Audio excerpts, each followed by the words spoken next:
দীর্ঘ ১০ বছর পর সুইজারল্যান্ড থেকে দেশে ফিরছে নির্লজ্জ প্লেবয় আব্রাহাম রৌদ্র খান। নারী যেন তার কাছে হাতের খেলার পুতুল। আজ পর্যন্ত সে যে কতজন, তার নিজেরই কোনো হিসাব নেই। নারীরা যেন রৌদ্র মানেই পাগল। এর পেছনে দুটো কারণ আছে। এক, রৌদ্র দেখতে এতই আকর্ষণীয় যে একবার দেখলে মেয়েরা আর অন্য কারো দিকে তাকাতে চায় না। দুই, রৌদ্রের পরিবার যেমন কোটিপতি তেমনি রৌদ্র। রৌদ্র নিজেই একজন বিখ্যাত টপ বিজনেসম্যান, যার কঠিন চরিত্র ও কঠোর নিয়মে সবাইকে কাঁপিয়ে রাখে। সুইজারল্যান্ডে আব্রাহাম রৌদ্র খান ইতিমধ্যে বিখ্যাত হয়ে গেছেন। এখন আব্রাহাম রৌদ্র খান সুইজারল্যান্ডের নাগরিক, সাথে একজন বড় বিখ্যাত বিজনেসম্যান। আব্রাহাম রৌদ্র খান যেমন বিজনেসে নামকরা একজন টপ বিজনেসম্যান, তেমনি কুখ্যাত। তার জীবনে দুই দিকে একরকম উপমাদ। এক, ব্যবসার জগতে কোটিপতি হিসেবে শীর্ষে থাকা, আর অন্যদিকে নারীদের জীবনকে খেলাধুলোর মতো উপভোগ করা। খান বাড়িতে যেন উৎসবের আয়োজন চলছে। কতদিন পর খান বাড়ির বড় উত্তরাধিকারীর বাড়ি এসছে, সবার মনে যেন আনন্দ। কিন্তু এত আনন্দের মাঝে শুধু একজনের মনে আনন্দ নয়, আর সে হলো খান বাড়ির মেজ ছেলের মেয়ে তাবাসুমা ফিহা তুরা। ছোট সময় রৌদ্রের সঙ্গে ধাক্কা লাগায় কি থাপ্পড়টাই না দিয়েছিল, একদম দাঁত নড়ে গেছিল। আর সেই দাঁত নড়ার ব্যথা যেন জাগ্রত হচ্ছে, এমন মনে হচ্ছে তার।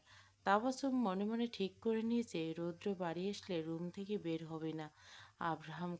রৌদ্র খানের বাবা আনোয়ার খান, তার দুই ভাই আশিক খান আর আরিকুল আরিফুল খান। আনোয়ার খানের সন্তান রৌদ্র খান বড় ছেলে, আর আশি ছোট মেয়ে। আশিক খানের মেয়ে তিথি আর তুরা। আরিফুল খানের সন্তান আয়ান বড় ছেলে, আর আরফা ছোট মেয়ে। এয়ারপোর্ট থেকে বের হয়ে হলো আব্রাহাম রৌদ্র খান। রৌদ্র উচ্চতায় ৬ ফুট ১ ইঞ্চি, দুধের মতো ফর্সা শরীর, নানান জায়গায় ট্যাটু, হাতে ব্যান্ডেড ওয়াচ, জিম করা মার্শাল দৃঢ় শরীর, পরনে সাদা শার্ট, নীল জিন্স, কালো জ্যাকেট, চোখে সানগ্লাস। রৌদ্র জ্যাকেট থাকে ঝুলিয়ে নিল, বাঁ হাত দিয়ে সুটকেস ধরে এয়ারপোর্ট থেকে বের হলো। বের হতে দেখলো পুরো পরিবার দাঁড়িয়েছে। রৌদ্র এগিয়ে এসে আনোয়ার খানকে জড়িয়ে ধরে বলল, হাই ড্যাড, কেমন আছো? আনোয়ার খান রৌদ্রকে জড়িয়ে ধরে বলল, আমি ভালো আছি মাইসন, কিন্তু এখন আরও ভালো হয়ে গেছি সন্তানটাকে কাছ থেকে পেয়ে। পাশ থেকে তিস্তি ভিজলে বলল, রৌদ্রদা, তোমাকে তো একদম বিদেশি ব্যাডের মতো লাগে। বাংলাদেশে আসার আগে একবার বাঙালি হয়ে তো আসতেই পারতে, যেমন ধরো ধুতি, লুঙ্গিয়া। বাকিটুকু বলতে পারল না। রৌদ্র থামিয়ে তিথির কান মুড়ে ধরে বলল, আর সাথে তোর কানটাও মুচকানো দরকার। তিথি কান ছাড়াতে চলে বলল, আহ রৌদ্রদা, লাগছে, ছাড়ো বলছি। সকলে দুজনের কাণ্ড দেখে হেসে উঠল। রৌদ্র সবার সাথে কথা বলল, তারপর নিজের একান্ত প্রাইভেট কারে চলে গেল। কিছুদূর আসার পর কাউকে ফোন করলো। ফোনের ওপাশ থেকে মেলি কণ্ঠ ভেসে এসলো, hello baby, how are you? হ্যাঁ baby, I am Bangladesh. Really? Let's meet later. আমি বাসায় যাচ্ছি। বাসায় গিয়ে মমের সঙ্গে দেখা করে আমি তোমার কাছে আসছি। Be ready today. আজ কিন্তু তোমার সঙ্গ চাই, really. Okay baby, can't wait. Roudra বাসায় এসে তার মম রৌশানী খানের সঙ্গে কথা বলল, তুরার মা তনুজা খানের সঙ্গে কথা বলল, আরফার মা হিমি খানের সঙ্গে কথা বলল। সবার সাথে কথা বলে নিজের রুমে চলে গেল। বিকেলে তুরা ব্যালকনির গ্রিলের উপর বসে উপন্যাস পড়ছে, আর সারাদিন ঘর থেকে বের হয়নি। অনেকে ডেকে গেছে খাওয়ার জন্য, কিন্তু তুরার খিদে নেই বলে সবাইকে জানিয়ে দিছি। বাতাসে তুরার লম্বা লম্বা চুল হালকা হালকা উঠছে। তুরা দেখতে একদম পরীর মতো, হলুদ বর্ণের গায়ের রং, হরিণীর মতো টানা টানা চোখ, যেন কোনো অদৃশ্য পরী। সূর্যের আলো তার চুল ঝলমল করছে, আর পাশের বাগানে পাতারা যেন তার দিকে তাকিয়ে শান্তির সুর গাইছে। রৌদ্র রেডি হয়ে সিঁড়ি দিয়ে নামতে নামতে রৌশনী খানের উদ্দেশ্যে বলল, মম, আমি বেরোচ্ছি, একটা কাজ আছে, দেরি হবে আসতে। চিন্তা করো না তুমি। রৌশনী খান বলল, সে কি, তুই তো আজকে আসলি, এক্ষুনি আবার কোথায় যাচ্ছিস? রৌদ্র রৌশনী খানের কাঁধে জড়িয়ে ধরে বলে, তোমার বৌমা আনতে যাচ্ছি। রৌশনী খান অবাক চোখে তাকাতে রৌদ্র যেতে যেতে বলল, আমার একটা জরুরি কাজ আছে, তার জন্য যাচ্ছি, চিন্তা করো না, শেষ হলে চলে আসবো। রৌদ্র বাসা থেকে বের হয়ে আবার সেই মেয়েকে ফোন করলো। ফোন কানে ধরে গাড়িতে উঠলো, গাড়ি চালাতে শুরু করলো। ঠিক তখনই রৌদ্রের চোখে পড়লো একটা ব্যালকনির দিকে, যেখানে একটা মেয়ে বসে আছে। আর তার লম্বা লম্বা চুলগুলো এলোমেলো হয়ে উঠছে। পিছন দিক দেখা যাচ্ছে, গায়ে কাঠালি রঙের চুড়িদার। এক মুহূর্তে রৌদ্র থমকে গেল। এমন কেশবতী মেয়ে, তাও তাদের বাড়িতে! কে এই মেয়ে? রৌদ্র জীবনে মনে হয় না এমন চুল আর কখনো দেখেছে। পরক্ষণে রৌদ্র নিজেই নিজেই ভাবল, সে যাই হোক, তাতে আমার কি। রৌদ্র আর কিছু না ভেবে ধীরে ধীরে বাড়ির গেট দিয়ে বেরিয়ে গেল। রাস্তা হাওয়া ছোঁয়ায় তার চুলে খেলছে। গাড়ি চলতে চলতে শহরের রোদ, ছায়া, গাছপালা আর পাশের সব কিছু মিলিয়ে যেন পুরো দৃশ্যটা এক ধরনের উত্তেজনা ও অদ্ভুত আকর্ষণ নিয়ে তার মনে জমে উঠল। রাতের বেলা খানবাড়িতে এসে হুল্লাহুল্লি শুরু হয়ে দিল। হলো রুমে অগণিত মানুষ, সামনে নানান রকমের খাবারের আয়োজন, সবার মুখে হাসি, আলো ছায়ার খেলা, ঘর জুড়ে উৎসবের উচ্ছ্বাস। পাশেই ছুটায় টকটকা মিষ্টি রঙের কাতান শাড়ি পরে একদম নতুন বউয়ের মতো বসে আছে তুরা। তার উপস্থিতি পুরো ঘরটাকে আলোকিত করে তুলছে। আলোয় তার চুলের ঝলক, চোখে দীপ্তি, সব কিছু মিলিয়ে যেন স্বপ্নময় দৃশ্য তৈরি করছে। কারণ আজকে তুরাকে দেখতে এসেছে শিহাব চৌধুরী, নামকরা ছেলে, বিজনেসম্যান, যে তুরাকে আগের থেকে পছন্দ করত। তুরার কথা সে তার বাবা মাকে জানিয়েছে এবং বাবা মাও জানিয়ে দিয়েছে খান পরিবারের পরিবারকে। ছেলে ভালো হওয়া খান পরিবার আর কেউ তা মানা করতে পারল না। তবে জানিয়ে দিয়েছিল বাড়ির বড় ছেলে সুইজারল্যান্ড থেকে ফিরে আসার পর বিয়ে দিবে। তখন রৌদ্র যেহেতু এসে গেছে, তাই শিহাব আর দেরি করতে চাইল না। আজ রাতে তুরার সঙ্গে এনগেজমেন্ট করতে রাখতে এসেছে। পুরো আয়োজন, আলো ছায়া, মানুষের হুল্লোড়, সব কিছু মিলিয়ে পুরনো দৃশ্য যেন এক রোমাঞ্চকর ও সুন্দর অনুভূতির প্রতিফলন ঘটাচ্ছে। সবার আড্ডার মাঝে শিহাবের বাবা সকল পুরুষের উদ্দেশ্যে বললেন, তো ভাই, রৌদ্র তো এখনও আসছে না, আর কতক্ষণ লাগবে? পাশে থাকা আয়ান বারবার রৌদ্রকে কল করছে, কিন্তু রৌদ্র ফোন ধরছে না। আয়ান আনোয়ার খানের দিকে তাকিয়ে বলল, জেঠু, ব্রো কল ধরছে না, অনেকবার ট্রাই করছে। আনোয়ার খান বিরক্ত হয়ে নিজের ফোন বের করে নিজেই রৌদ্র নম্বরে কল দিল। এদিকে রৌদ্র সেই মেয়ে জেইনের সঙ্গে মেতে আছে। গাড়ির ভিতরে দুজনে একে অপরকে ফোনে বারবার বাজতে দেখে জেরিন বিরক্ত হয়ে, ওফ, ফোন দিচ্ছে কে? ধরলে ধরো, না ধরলে বন্ধ রাখো। রৌদ্র বিরক্ত হয়ে ফোনটা হাতে নিয়ে দেখলো তার বাবার নাম্বার থেকে কল। মুহূর্তে বুঝে গেল বাবার কোনো গুরুত্বপূর্ণ কাজ আছে। রৌদ্র মাথার চুল পেছনে ঠেলে জেরিনের দিকে বলে, বেবি, আমি বাসায় যাচ্ছি, কাল আমি তোমাকে অ্যাড্রেস দিয়ে দেবো। রৌদ্র জেরিনের কাছ থেকে বিদায় নিয়ে সোজা বাড়ি চলে এলো। বাড়ি ফিরে ঢুকতে সে অবাক হয়ে গেল। ঘরের এমন তোলপাড়, সবাই যেন কোনো আনন্দ উৎসবের অপেক্ষায়। কয়েকজন হেসে তাকাচ্ছে, কারো হাতে চায়ের কাপ। আয়ান রৌদ্রকে দেখে সবাইকে দেখে বলে, ওই তো ব্রো এসে গেছে। রৌদ্র কয়েক সেকেন্ড দাঁড়িয়ে সব কিছু লক্ষ্য করো। চারপাশে মানুষজন, হাসি, কৌতূহল, চাহনি আর উচ্ছ্বাস, সব মিলে মনে হলো যেন সে কোনো আলাদা জগতে ঢুকে পড়ছে। আনোয়ার খান এগিয়ে এসে বললেন, কখন থেকে তোকে কল দিছি, ধরছিলি না কেন? রৌদ্র ফোঁস করে শ্বাস ফেলে বলে, একটা কাজে ছিলাম ড্যাড। আচ্ছা, এত মানুষ কেন? রৌশনী খান এগিয়ে এসে হাসি মুখে বলল, ও মা, তোকে বলছিলাম না আমাদের তুবার জন্য একটা ভালো সম্বন্ধ এসেছে, তুই আসলে আমরা বিয়ের কথায় গাবো, এনারা তাই। মুহূর্তে রৌদ্র সবার দিকে তাকালো। হঠাৎ তার চোখ পড়ল তুরার দিকে। সে একদম মাথা নিচু করে বসে আছে। তুরাকে দেখে মুহূর্তে রৌদ্রের চোখ স্থির হয়ে গেল। অজান্তে বুকের স্পন্দন কেঁপে উঠল। টানা টানা হরিণের মতো চোখ, ঠোঁটের কোণে ছোট একটা তিল, যা রৌদ্র একদম আকর্ষণ করে টানছে রৌদ্রকে। রৌদ্র হা হয়ে একধানে তাকিয়ে রইল তুরার দিকে, যেন চোখ সরতেই ভুলে গেছে। মুহূর্তে রৌদ্রের মনে একটা অদ্ভুত অনুভূতি জন্মালো, মিশ্রিত বিস্ময়, আকর্ষণ ও হালকা উত্তেজনা। মনে হলো তুরার সরলতার মাঝে একটা রহস্য লুকিয়েছে, তার তার মনকে টানছে। কিন্তু কেন এমন হচ্ছে?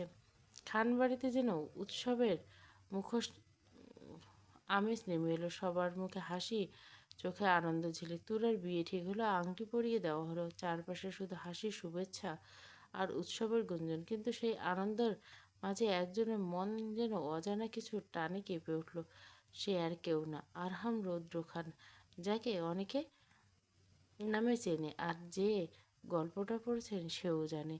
রৌদ্র নিজেও জানে না কেন এমন হচ্ছে। তুরারকে দেখার পর থেকে যেন নিজের ভেতরটা ওলটপালট হয়ে গেছে। বুকে গভীর থেকে এক অচেনা তাড়না তাকে গুড়ে গুড়ে খাচ্ছে। মনে হচ্ছে তুরাকে একদম নিজের করে নিতে। পরদিন বিকালে রোদটা হালকা সোনালি হয়ে এসেছে। আকাশের একপাশে লালচে আলো, অন্য পাশে মেঘের ভাঁজে কোমল নীল আভা। তুরা নিঃশব্দে ছাদে চলে এলো। সারাদিন ব্যস্ততা, অতিথিদের কোলাহল আর নিজের ভিতরে অস্থিরতা থেকে একটু মুক্তি চেয়েছে সে। তুরা ছাদের ধারে এসে গ্রিলের পাশে দাঁড়ালো। দূরে পাখিরা জোড়ায় জোড়ে উঠছে, বাতাসে গাছের পাতা মৃদু সুরে নড়ছে। সব কিছুতে যেন একটা শান্ত ছোঁয়া। তুরা গভীর শ্বাস নিল, যেন নিজেকে এর মনটাকে একটু হালকা করে নিতে চায়। বাতাসে তুরা চুলগুলো এলোমেলো হয়ে উঠছে। সূর্যের শেষ আলো চুলের আগায় লেগে ঝিলিক দিচ্ছে যেন। আলো আর বাতাস মিলে তার চারপাশে এক নরম পদ্মা বুনছে। পরনে জলপাই রঙের আমেজ, হালকা কাপড়টা বাতাসে দুলে উঠছে, যেন তাকে আরও নিরীহ আর মায়াময় করে তুলছে। রৌদ্র ফোনে নেটওয়ার্ক পাচ্ছিল না, তাই অফিসে গুরুত্বপূর্ণ কল ধরার জন্য ছাদের দিকে পা বাড়ালো। সুইজারল্যান্ড থেকে কল এসেছে অফিসের নতুন প্রজেক্ট নিয়ে আলোচনা করার জন্য। কাজের তাগিদে ছাদে উঠে ফোন কানে ধরল সে, কিন্তু কথা শুরুর আগে তার চোখ হঠাৎ থেমে গেল। ছাদের কিনারায় সেখানে এক মেয়ে দাঁড়িয়েছে, বাতাসে তার লম্বা চুলগুলো পাগলের মতো উঠছে। সূর্যাস্তের শেষ আলো চুলের ডগায় পড়ে সোনালি রঙে ঝলমল করছে, যেন বিকেলের নরম আলোয় কেউ তার চারপাশে সোনার আবরণ বুনে দিচ্ছে। রৌদ্রের চোখে বিস্ময়ে থমকে গেল। পিছন থেকে চিনতে একটু ভুল হল না, ওটা তুরা। সে অবাক হয়ে তাকিয়ে রইল। এই মেয়েটাকে সে ছোটবেলা থেকে দেখে আসছে, পরিবারের মতো, ঘরের একজন সদস্য হিসেবে। তাহলে আজ কেন মনে হচ্ছে তুরা যেন নতুন কেউ? কেন তার বুকের ভিতরটা অদ্ভুতভাবে কেঁপে উঠছে? বাতাসে প্রতিটা ঝাপটা, তুরার চুলের প্রতিটি নড়াচড়া, এমনকি তার নিঃশব্দে দাঁড়িয়ে থাকার ভঙ্গিটা আজ রৌদ্রর মনে অচেনা আলোড়ন তুলছে। রৌদ্র নিজের মনকে বোঝাচ্ছে এটা শুধু মুহূর্তের ভুল, হয়তো সামনে মুখ, কিন্তু যত বোঝাতে চায় ততই মনে হয় কিছু একটা ভেতর থেকে টানছে। ফোনের ওপাশে কেউ কথা বলছে, কিন্তু রৌদ্রের কানে কিছু পৌঁছাচ্ছে না। তার চোখের মন পুরোপুরি বন্দি তুবার সেই স্নিগ্ধ অভাবে। রৌদ্র ভাবতে থাকে, এই কি কেবল তার নারী নেশার স্বাভাবিক অংশ, নাকি তুরা সত্যি তার হৃদয়ের কোথাও গভীরে ছোঁয়া দিয়ে গেছে? সে তো অনেক মেয়ের সঙ্গে ছিল, অনেক হাসি, সম- অনেক সম্পর্ক, কিন্তু কোন মুখে, কোন চোখে তাকে এমন নীরব করে দিতে পারেনি যেমনটা তুরা করছে। রুদ্রের বুকের ভেতর কেমন অচেনা ধুকপুক করে, চোখ সরানো যায় না, কিন্তু পারে না তুরা। যেন এই বিকেলের পুরো আলোটা নিজের চারপাশকে টেনে নিছে, আর রৌদ্র শুধু তাকিয়ে আছে, নিঃশব্দে হারিয়ে গেছে অজানা আকর্ষণের ভেতর। তুরা কিছুক্ষণ ছাদের ধারে নিঃশব্দে দাঁড়িয়ে থাকলো, বাতাসে উঠতে থাকা নিজের চুলের মাঝে যেন সে কিছু একটা ভাবছিল, নিজের মনে অস্থিরতা, অজানা কোনো অনুভূতি হয়তো। কিছু সময় পর তুরা গভীর একটা শ্বাস নিয়ে ধীরে ধীরে ঘুরে দাঁড়ালো ছাদ থেকে নামার উদ্দেশ্যে, কিন্তু ঘুরতে তার চোখ আটকে যায়। একজোড়া দৃষ্টি যেখানে রৌদ্র দাঁড়িয়ে আছে তার ঠিক দিকে তাকিয়ে আছে। মুহূর্তে সময় যেন থেমে গেল। তাদের চোখ একে অপরের সঙ্গে মিলন হলো। সেই মিলনে যেন চারপাশের বাতাস ঘন হয়ে উঠল, নিস্তব্ধতা আরো ভারী হতে লাগলো। রৌদ্রের চোখে ছিল এক অজানা অস্থিরতা, এমন দৃষ্টি যা চূড়া কখনো দেখেনি। তারা তুরাকে তাকাতে তার ভিতর কেঁপে উঠল, আত্মা ছলৎ করে উঠল, ভদ্রে লজ্জায় নাকি অন্য কিছু টানে সে নিজেও জানে। এক মুহূর্তের মধ্যে তার নিঃশ্বাস আটকে গেল, বুকের ভেতর ধুকপুকানি বেড়ে গেল, যেন মনে হলো হয়তো শব্দটা বাইরে বেরিয়ে আসবে। তুরা সাথে সাথে মাথা নিচু করে ফেললো, যেন দৃষ্টি সরাতে চায়, কিন্তু ততক্ষণে রৌদ্রের চোখ সে পড়ে গেছে পুরোপুরি। তুরা মনে মনে নিজেকে সামনে নিতে চেষ্টা করলো, বুকের ভিতর কেমন যেন কাঁপুনি, তবু সাহস জোগাড় করলো। ভাবলো যতই ভয় পাক বা অস্বস্তি লাগুক, রৌদ্র তো পরিবারের একজন সদস্য, চোখের সামনে পড়ে গেছে, কথা না বললে তা অস্বাভাবিক লাগবে। নিজের মনকে বোঝাতে বোঝাতে গভীর একটা শ্বাস নিলে তোলা। বাতাসে এখনও তার চুলগুলো নরমভাবে উঠছে, মুখে হালকা উদ্বেগের ছাপ। তুরা ধীরে ধীরে পা বাড়িয়ে রৌদ্রের দিকে এগিয়ে এলো, যেন প্রতিটা পদক্ষেপ নিজের ভেতরের ভয়কে একটু একটু করে জয় করছে। রৌদ্র এখনো তার দিকে তাকিয়ে আছে, চুপচাপ নীরব, কিন্তু চোখে এক অদ্ভুত গভীরতা। তুরা দাঁড়িয়ে থেকে গেল তার সামনে, হাত দুটো মুঠো করে ধরলো। তারপর কাঁপা কাঁপা গলায় কথাগুলো বেরিয়ে এলো, যেন শব্দগুলো ভয় পাচ্ছে উচ্চারিত হয়। রৌদ্র ভাইয়া কেমন আছেন? শব্দটা বেরোতে তুরা নিজেই চমকে উঠল। গলার স্বর যেন নিজের কানেই অচেনা লাগলো। বুকের ভেতরটা আরো জোরে ধুকপুক করতে লাগলো। চোখ নিচু করে দাঁড়িয়ে এলো। সে রৌদ্রের দৃষ্টি এড়াতে পারল না। তার সামনে দাঁড়িয়ে থাকার সাহস যেন আর ধরে রাখতে পারছে না। রৌদ্র তুরার কাঁপা কাঁপা কণ্ঠ শুনল, কিন্তু কোনো উত্তর দিতে পারল না। যেন শব্দগুলো কানে পৌঁছানো মন পর্যন্ত পৌঁছায়নি। তুরার উপস্থিতি আর তার মুখের রূপ, তার চারপাশের বাতাস, সব কিছু মিলে রৌদ্রের চিন্তাগুলোকে স্তব্ধ করে দিল। মনে হলো তুরার বলা সে একটিমাত্র শব্দের নিচে লুকিয়েছে এক অদ্ভুত টান, যা যা তাকে নিজের ভিতরে বন্দি করে ফেলেছে। তুরা রৌদ্রের থেকে মাত্র কয়েক ইঞ্চি দূরে দাঁড়িয়েছে। বাতাসে তাদের মাঝের দূরত্বটা যেন অদৃশ্য কোনো স্রোতে কাঁপছে। রৌদ্রের চোখ একটানে স্থির হয়ে আছে তুরার দিকে। তুরার সেই মুখ, সেই টানা টানা হরিণ চোখ, আর ঠোঁটের কোণে ছোট্ট তিলটা যেন তুরার মুখে এক অন্যরকম জ্যোতি এনে দিয়েছে। সূর্যাস্তের আলোয় তুরার গাল ছুঁয়ে যাচ্ছে, তার চোখে ঝিলিক দিচ্ছে একটা নরম আলোয়। রৌদ্র মনে হলো সে হয়তো নিঃশ্বাস নিতে ভুলে গেছে। সেই তিলটা, সেই চোখ, সব কিছু তাকে টানছে এমনভাবে যেন তুরার মুখটা এক অদ্ভুত চুম্বুকে দাঁড়িয়েছে। তার ভিতরে এমন এক অনুভূতি কাজ করছে যা সে আগে কখনো বোঝেনি। শব্দ বেরোতে চায়, কিন্তু গলা দিয়ে ওঠে না। রৌদ্র স্থির চোখে তুরার দিকে তাকিয়ে রইল। মনে এক অদ্ভুত প্রশ্ন ঘুরপাক খেতে লাগলো, তুরা কি আসলে এত সুন্দর, নাকি শুধু তার চোখে তুরা এত অদ্ভুত মোহময় হয়ে উঠছে? হয়তো রাতে চাইলেও পারল না। মনে হলো তুরার মুখে এক অজানা আলো ঝলমল করছে, যা রৌদ্রের ভেতর থেকে দুর্বল করে দিচ্ছে। তুরা রৌদ্রকে একইভাবে দাঁড়িয়ে থাকতে দেখে আরো থরথর করে কাঁপতে শুরু করলো। হাত পা, পুরো শরীর কাঁপছে, যেন বাতাসের প্রতিটা ঝাপটা সে নিজের ভেতরে অস্থিরতা আরো স্পষ্টভাবে অনুভব করছে। তুরা কিছুক্ষণ নিঃশ্বাস সামলে রাখার পর সাহস জোগালো। গলা খুব কেঁপে উঠল মুখ থেকে, ভাইয়া তাকিয়েছেন কেন? কিন্তু রৌদ্র কোনো উত্তর দিল না। তার চোখ তুরার দিকে স্থির, মনে হচ্ছে সময় যে নিজেই থমকে গেছে। হঠাৎ রৌদ্র নিজের অজান্তে ধীরে ধীরে তুরার দিকে এগোতে লাগলো। তুরা তখনই পিছিয়ে যেতে শুরু করলো। বুকের ভেতর কেমন যেন অজানা তারা ধুকপুকানি আরো বেড়ে গেল। মুখ থেকে কাঁপা কাঁপা স্বর বেরোলো, যেন শব্দগুলো তার ভেতরে আতঙ্কের প্রতিফলিত করছে। ভাইয়া আপনি এভাবে এগোচ্ছেন কেন? রৌদ্র তবুও কিছু বলল না। তুরার চোখের দিকে তাকিয়ে ধীরে ধীরে তুরার দিকে এগোতে লাগলো। তুরা ভয়ে পেছাতে পেছাতে হঠাৎ পা ফসকে পড়ে যেতে নিল। মুহূর্তে রৌদ্র সাথে সাথে তার কোমর চেপে ধরল। তুরা ভয়ে চোখ বন্ধ করে রৌদ্রের শার্টের গলা শক্তভাবে আগলে ধরল, যেন নিজের ভিতরে আতঙ্ক ও সাহস একদম ছুড়ে দিচ্ছে। মুহূর্তে যেন থেমে গেল। চারপাশে বাতাস, ছাদের স্তব্ধতা, রৌদ্রের দৃঢ়তা, তুরার কাঁপুনি মিলেমিশে এক নিস্তব্ধ মুহূর্ত তৈরি করলো, যা সিনেমার নায়ক নায়িকার সেই নিখুঁত দৃশ্যের মতো শুটিং তাদের মধ্যে নেমে এলো। তুরা ধীরে ধীরে চোখ খুলল। তার চোখ খুলতে নজরে পড়ল রৌদ্র গভীর চোখের দিকে। মুহূর্তে সে হতবাক হয়ে গেল। রৌদ্রের চোখে যেন তার প্রতিফলন ফুটে উঠছে। ভয়ে ভয়ে লজ্জায় তার হাত স্বাভাবিকভাবে শার্টের গলা ছেড়ে দিল। কিছুক্ষণ পর সোজা হয়ে দাঁড়ালো। দাঁড়িয়ে থাকার পর মনে হলো এখানে আর থাকা ঠিক হবে না, না হলে এই ভয়ের মধ্যে হার্ট ফেল করে মারা যাওয়ার আশঙ্কা তাকে গ্রাস করবে। হালকা দোহাটে বাতাস নিজের নিঃশ্বাসের সামনে তুরা ধীরে ধীরে ছাদ থেকে নামার জন্য পা বাড়ালো। ঠিক তখনই তার পা থেমে গেল। রৌদ্র স্থির ও গম্ভীর কণ্ঠে বলল, তুরা দাঁড়াও। তুরা থমকে গেল। রৌদ্রের কণ্ঠ যেন তার বুকের গভীরে কেঁপে উঠল। শরীরের প্রতিটি স্নায়ুতে ভয় আর আজনা শিহরণ বয়ে গেল। সে নিজেও বুঝতে পারছে না কেন তার বুক এত জোরে ধুকপুক করছে, কেন হাতের তালু ঘামে ভিজেছে। তুরা ধীরে ধীরে ঘুরে দাঁড়াতে রৌদ্র একদম সামনে এসে দাঁড়িল। এত কাছে সে দুজনের নিঃশ্বাস প্রায় একদম মিশে যাচ্ছে। তুরা মুহূর্তে এক কদম পিছিয়ে গেল, চোখ নামিয়ে নিচু স্বরে বলল, ভাইয়া কিছু বলবেন নাকি? রৌদ্রের ঠোঁটে হালকা হাসি খেলে গেল। সে ধীরে ধীরে আরো এক কদম এগিয়ে এসে গভীর কণ্ঠে বলল, হ্যাঁ তো তুই এভাবে পিছাচ্ছিস কেন? তুরা ভয়ে আরো এক ধাপ পেছনে সরে গেল। গলার স্বর কাঁপছে, তবু সাহস করে বলল, আপনি যা বলবেন দূর থেকে বলুন।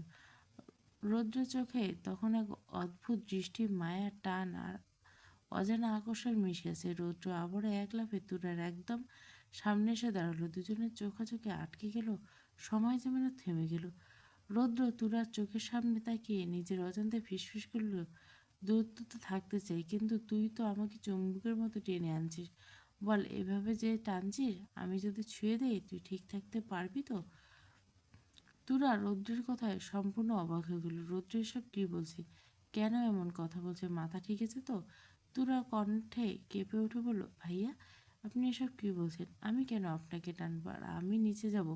মনে হয় আম্মু আমাকে ডাকছে। কথাটা শেষ করতে তুরা ধীরে ধীরে যেতে লাগলো, কিন্তু তার আগে রৌদ্র এক শক্ত হাতে তার হাত টেনে ধরল। মুহূর্তে ছাদের দেওয়ালের সাথে তুরাকে চেপে ধরল। তুরা চমকে ওটা ভয়ে চোখ বন্ধ করে নিল। কিছুক্ষণ নিঃশ্বাস আটকে থাকার পর মনে হলো কারো গরম নিঃশ্বাস তার মুখের উপর পড়ছে। অজান্তে ধীরে ধীরে চোখ খুলতে লাগলো। চোখ খুলতে চোখে পড়লো রৌদ্র। রৌদ্রের চোখ যেন মাতাল, গভীর, এমনভাবে যে তুরাকে এক মুহূর্তের জন্য পুরোপুরি হঠাৎ অনুভব করলো। রৌদ্র তুরার দিকে এক ধ্যানে তাকিয়ে রইল। কোনো কারণে নিজের মনকে থামাতে পারছে না। মনে হচ্ছে তুরার প্রতি তার আকর্ষণ এতটাই গভীর হয়ে যাচ্ছে যে সবকিছু ভীষণ শক্ত হয়ে যাচ্ছে।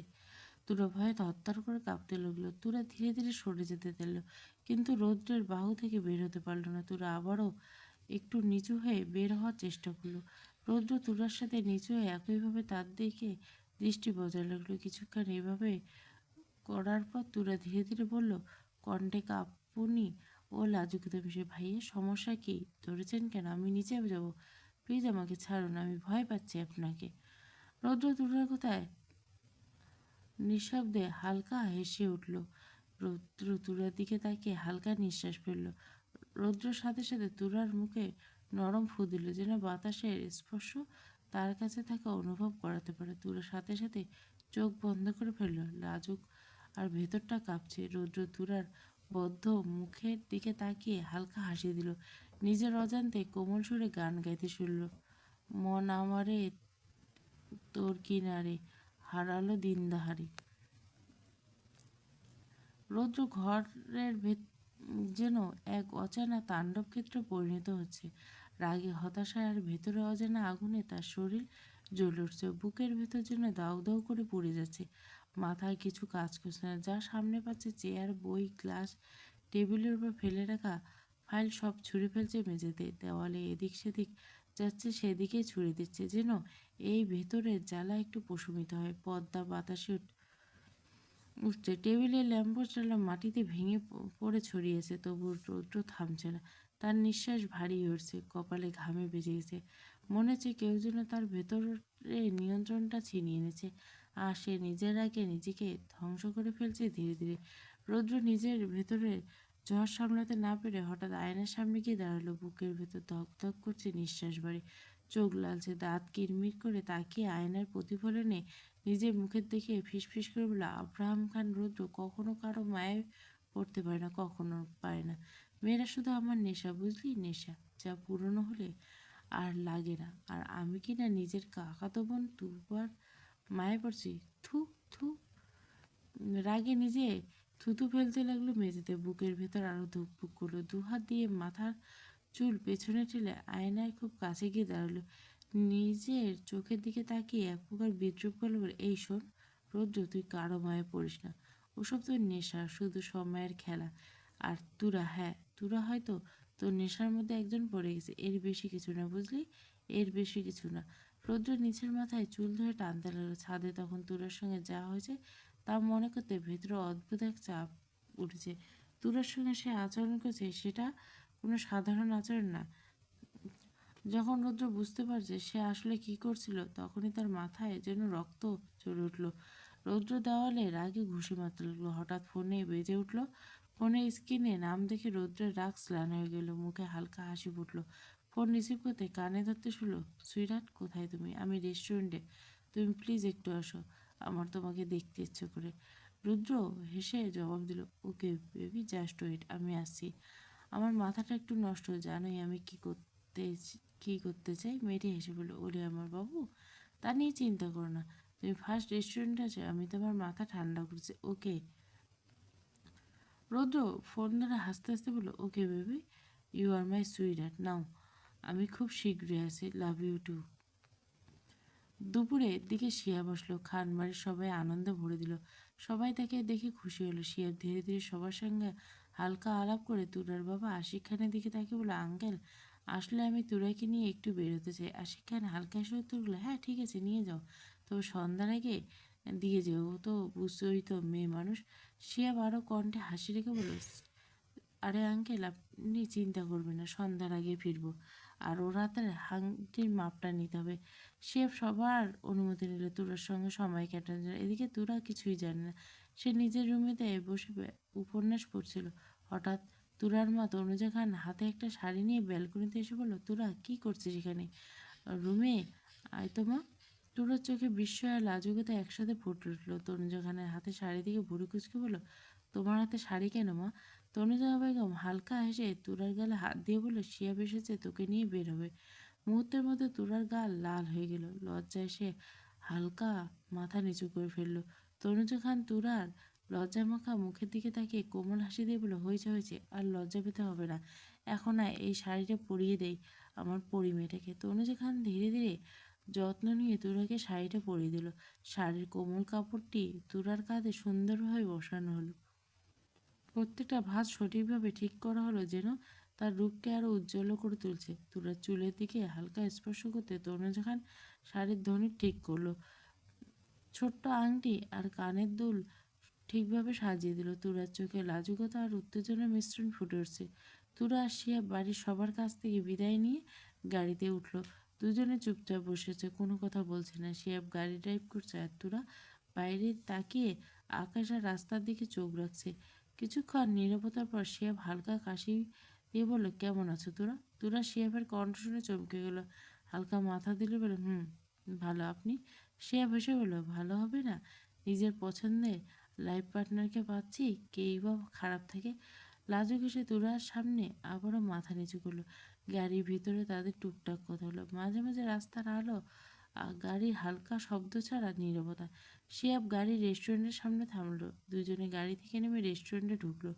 পাশাপাশি বসে চারপাশে আলো আর মানুষের চমক চমক ধরে তুরার চোখে নতুন উদ্দীপনা ফুটতে লাগলো। শিয়াব মৃদু মুচকি এসে তুরার দিকে তাকিয়ে বলল, তো তুরা, একটা জিনিস জানার জন্য আমার মনটা মহিলা মানুষের মতো কুকু করছে, সেটা আনসার কি তুমি দিবে? তোরা হালকা হ্যাঁ সূচক মাথা নাড়ল। শিয়াব সাথে সাথে গলা খাঁকড়ে দিয়ে বলল, আচ্ছা তোরা, আমাকে তোমার কেমন লেগেছে? তুমি কি নিজের থেকে এই বিয়েতে রাজি, নাকি পরিবারের সিদ্ধান্তে রাজি হয়েছে? তোরা কিছুক্ষণ থেমে ভেবে কিছু বলার চেষ্টা করলো। এখন তার বিয়ে করার কোনো ইচ্ছে ছিল না, তবে বাবার প্রতি সম্মান দেখাতে রাজি হয়েছে। মনে কিছুটা ভালো লাগা শুরু করছে শিয়াবের প্রতি, যা এখন পুরোপুরি তৈরি হয়নি। তোরা কিছুক্ষণ ভেবে মুখ খুলে কিছু বলতে যাবে, সাথে সাথে হঠাৎ ওয়েটারের হাত থেকে ভুলবশত কফি পড়ে যায়। কফি তুরার শাড়ি ছড়িয়ে পড়লো। শিয়াব তাড়াতাড়ি তুরার শাড়ি ধরে অস্থির হয়ে বলল, তোমার কোথাও লাগেনি তো? শরীর জ্বলছে না তো? তুরা শাড়ির দিকে দেখলো এবং হালকা ভুরু কুচকে বলল, না কোথাও লাগেনি, তবে শাড়িটার অবস্থা খারাপ হয়ে গেছে। শিয়াব ওয়েটারের দিকে তাকিয়ে একটু গম্ভীর গেল, কি ভাই, মন কোথায় থাকে, কাজ করেন, একটু দেখে শুনে কাজ করবেন তো? ওইটার মাথা নিচু করে অপরাশ্রয় বলে, সরি স্যার, আসলে হাত ফসকে পড়ে গেছে, বুঝতে পারিনি স্যার। তুরা ওয়েটারের দিকে তাকিয়ে হালকা হাসি দিয়ে বলল, ইটস ওকে, কোনো সমস্যা নেই। আচ্ছা ওয়াশরুমগুলো কোথায়, একটু দেখতে পারবেন? ওয়েটার সম্মানসূচক বলল, হ্যাঁ হ্যাঁ শিওর ম্যাম, আপনি আমাদের সাথে আসতে পারেন। তোরা যাওয়ার সাথে তোরার সাথে যাওয়ার জন্য পা বাড়ানোর সাথে সাথে শিয়া বলল, আমি আসবো তোরা? তোরা হালকা মাথা নাড়ল, বিনয় করল, না না, আপনি এখানেই বসেন, আমি শাড়ি ঠিক করেছি। তোরা ওয়েটারের সাথে ওয়াশরুমে চলে গেল। ওয়াশরুমে ঢুকতে তার চোখ আস্ত বড় বড় হয়ে গেল, যেন নিজের চোখকেই বিশ্বাস করতে পারছে না। ভাবছে এটা কি তার চোখের ভুল নাকি? তোরা চোখ ঘষল, সামনে একই জিনিস দেখছে। সামনে রুদ্র একটা মেয়েকে দেওয়ালে চেপে ধরে, রুদ্র যেন পারছে না মেয়েটাকে খেয়ে ফেলবে। মেয়েটার জামা কাঁধ থেকে অনেকটা টুক করে নামছে।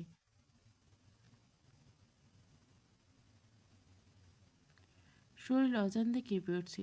দুই হাতে রৌদ্রর এই দৃশ্য দেখে তুরা আর নিজেকে সামলাতে পারল না। মুখ থেকে বের হয়ে এক দীর্ঘশ্বাসে বুক ফাটানি চিৎকার। শেষে সাউন্ড বন্ধ হয়ে গেল। তুরা সেন্স হারিয়ে ধপাস করে ফ্লোরে পড়ে গেল। রেস্টুরেন্টে যেন এক রকম ভিড় জমেছে। সেই ভিড়ের মধ্যে ডাক্তার তুরাকে দেখছে। তুরার পাশে শিয়াব বয়ে আছে। সে এখন তুরার হাতে তালু ঘষে। শিয়াবের মুখে অন্তত চাঞ্চল্যতা আর চিন্তার ছাপ। তুরার কি হলো? কেন সে সেন্সলেস হারিয়ে ফেললো? আর ওইভাবে বা চিৎকার করলো কেন? তুরা যখন চিৎকার দিয়ে সেন্স হারিয়ে ফেললো, সেই চিৎকারে রেস্টুরেন্টে অনেক মানুষ শুনতে পেয়েছে। শিয়াব দৌড়ে ওয়াশরুমে এসে দেখে তুরা সেন্স হারিয়ে ফেলছে।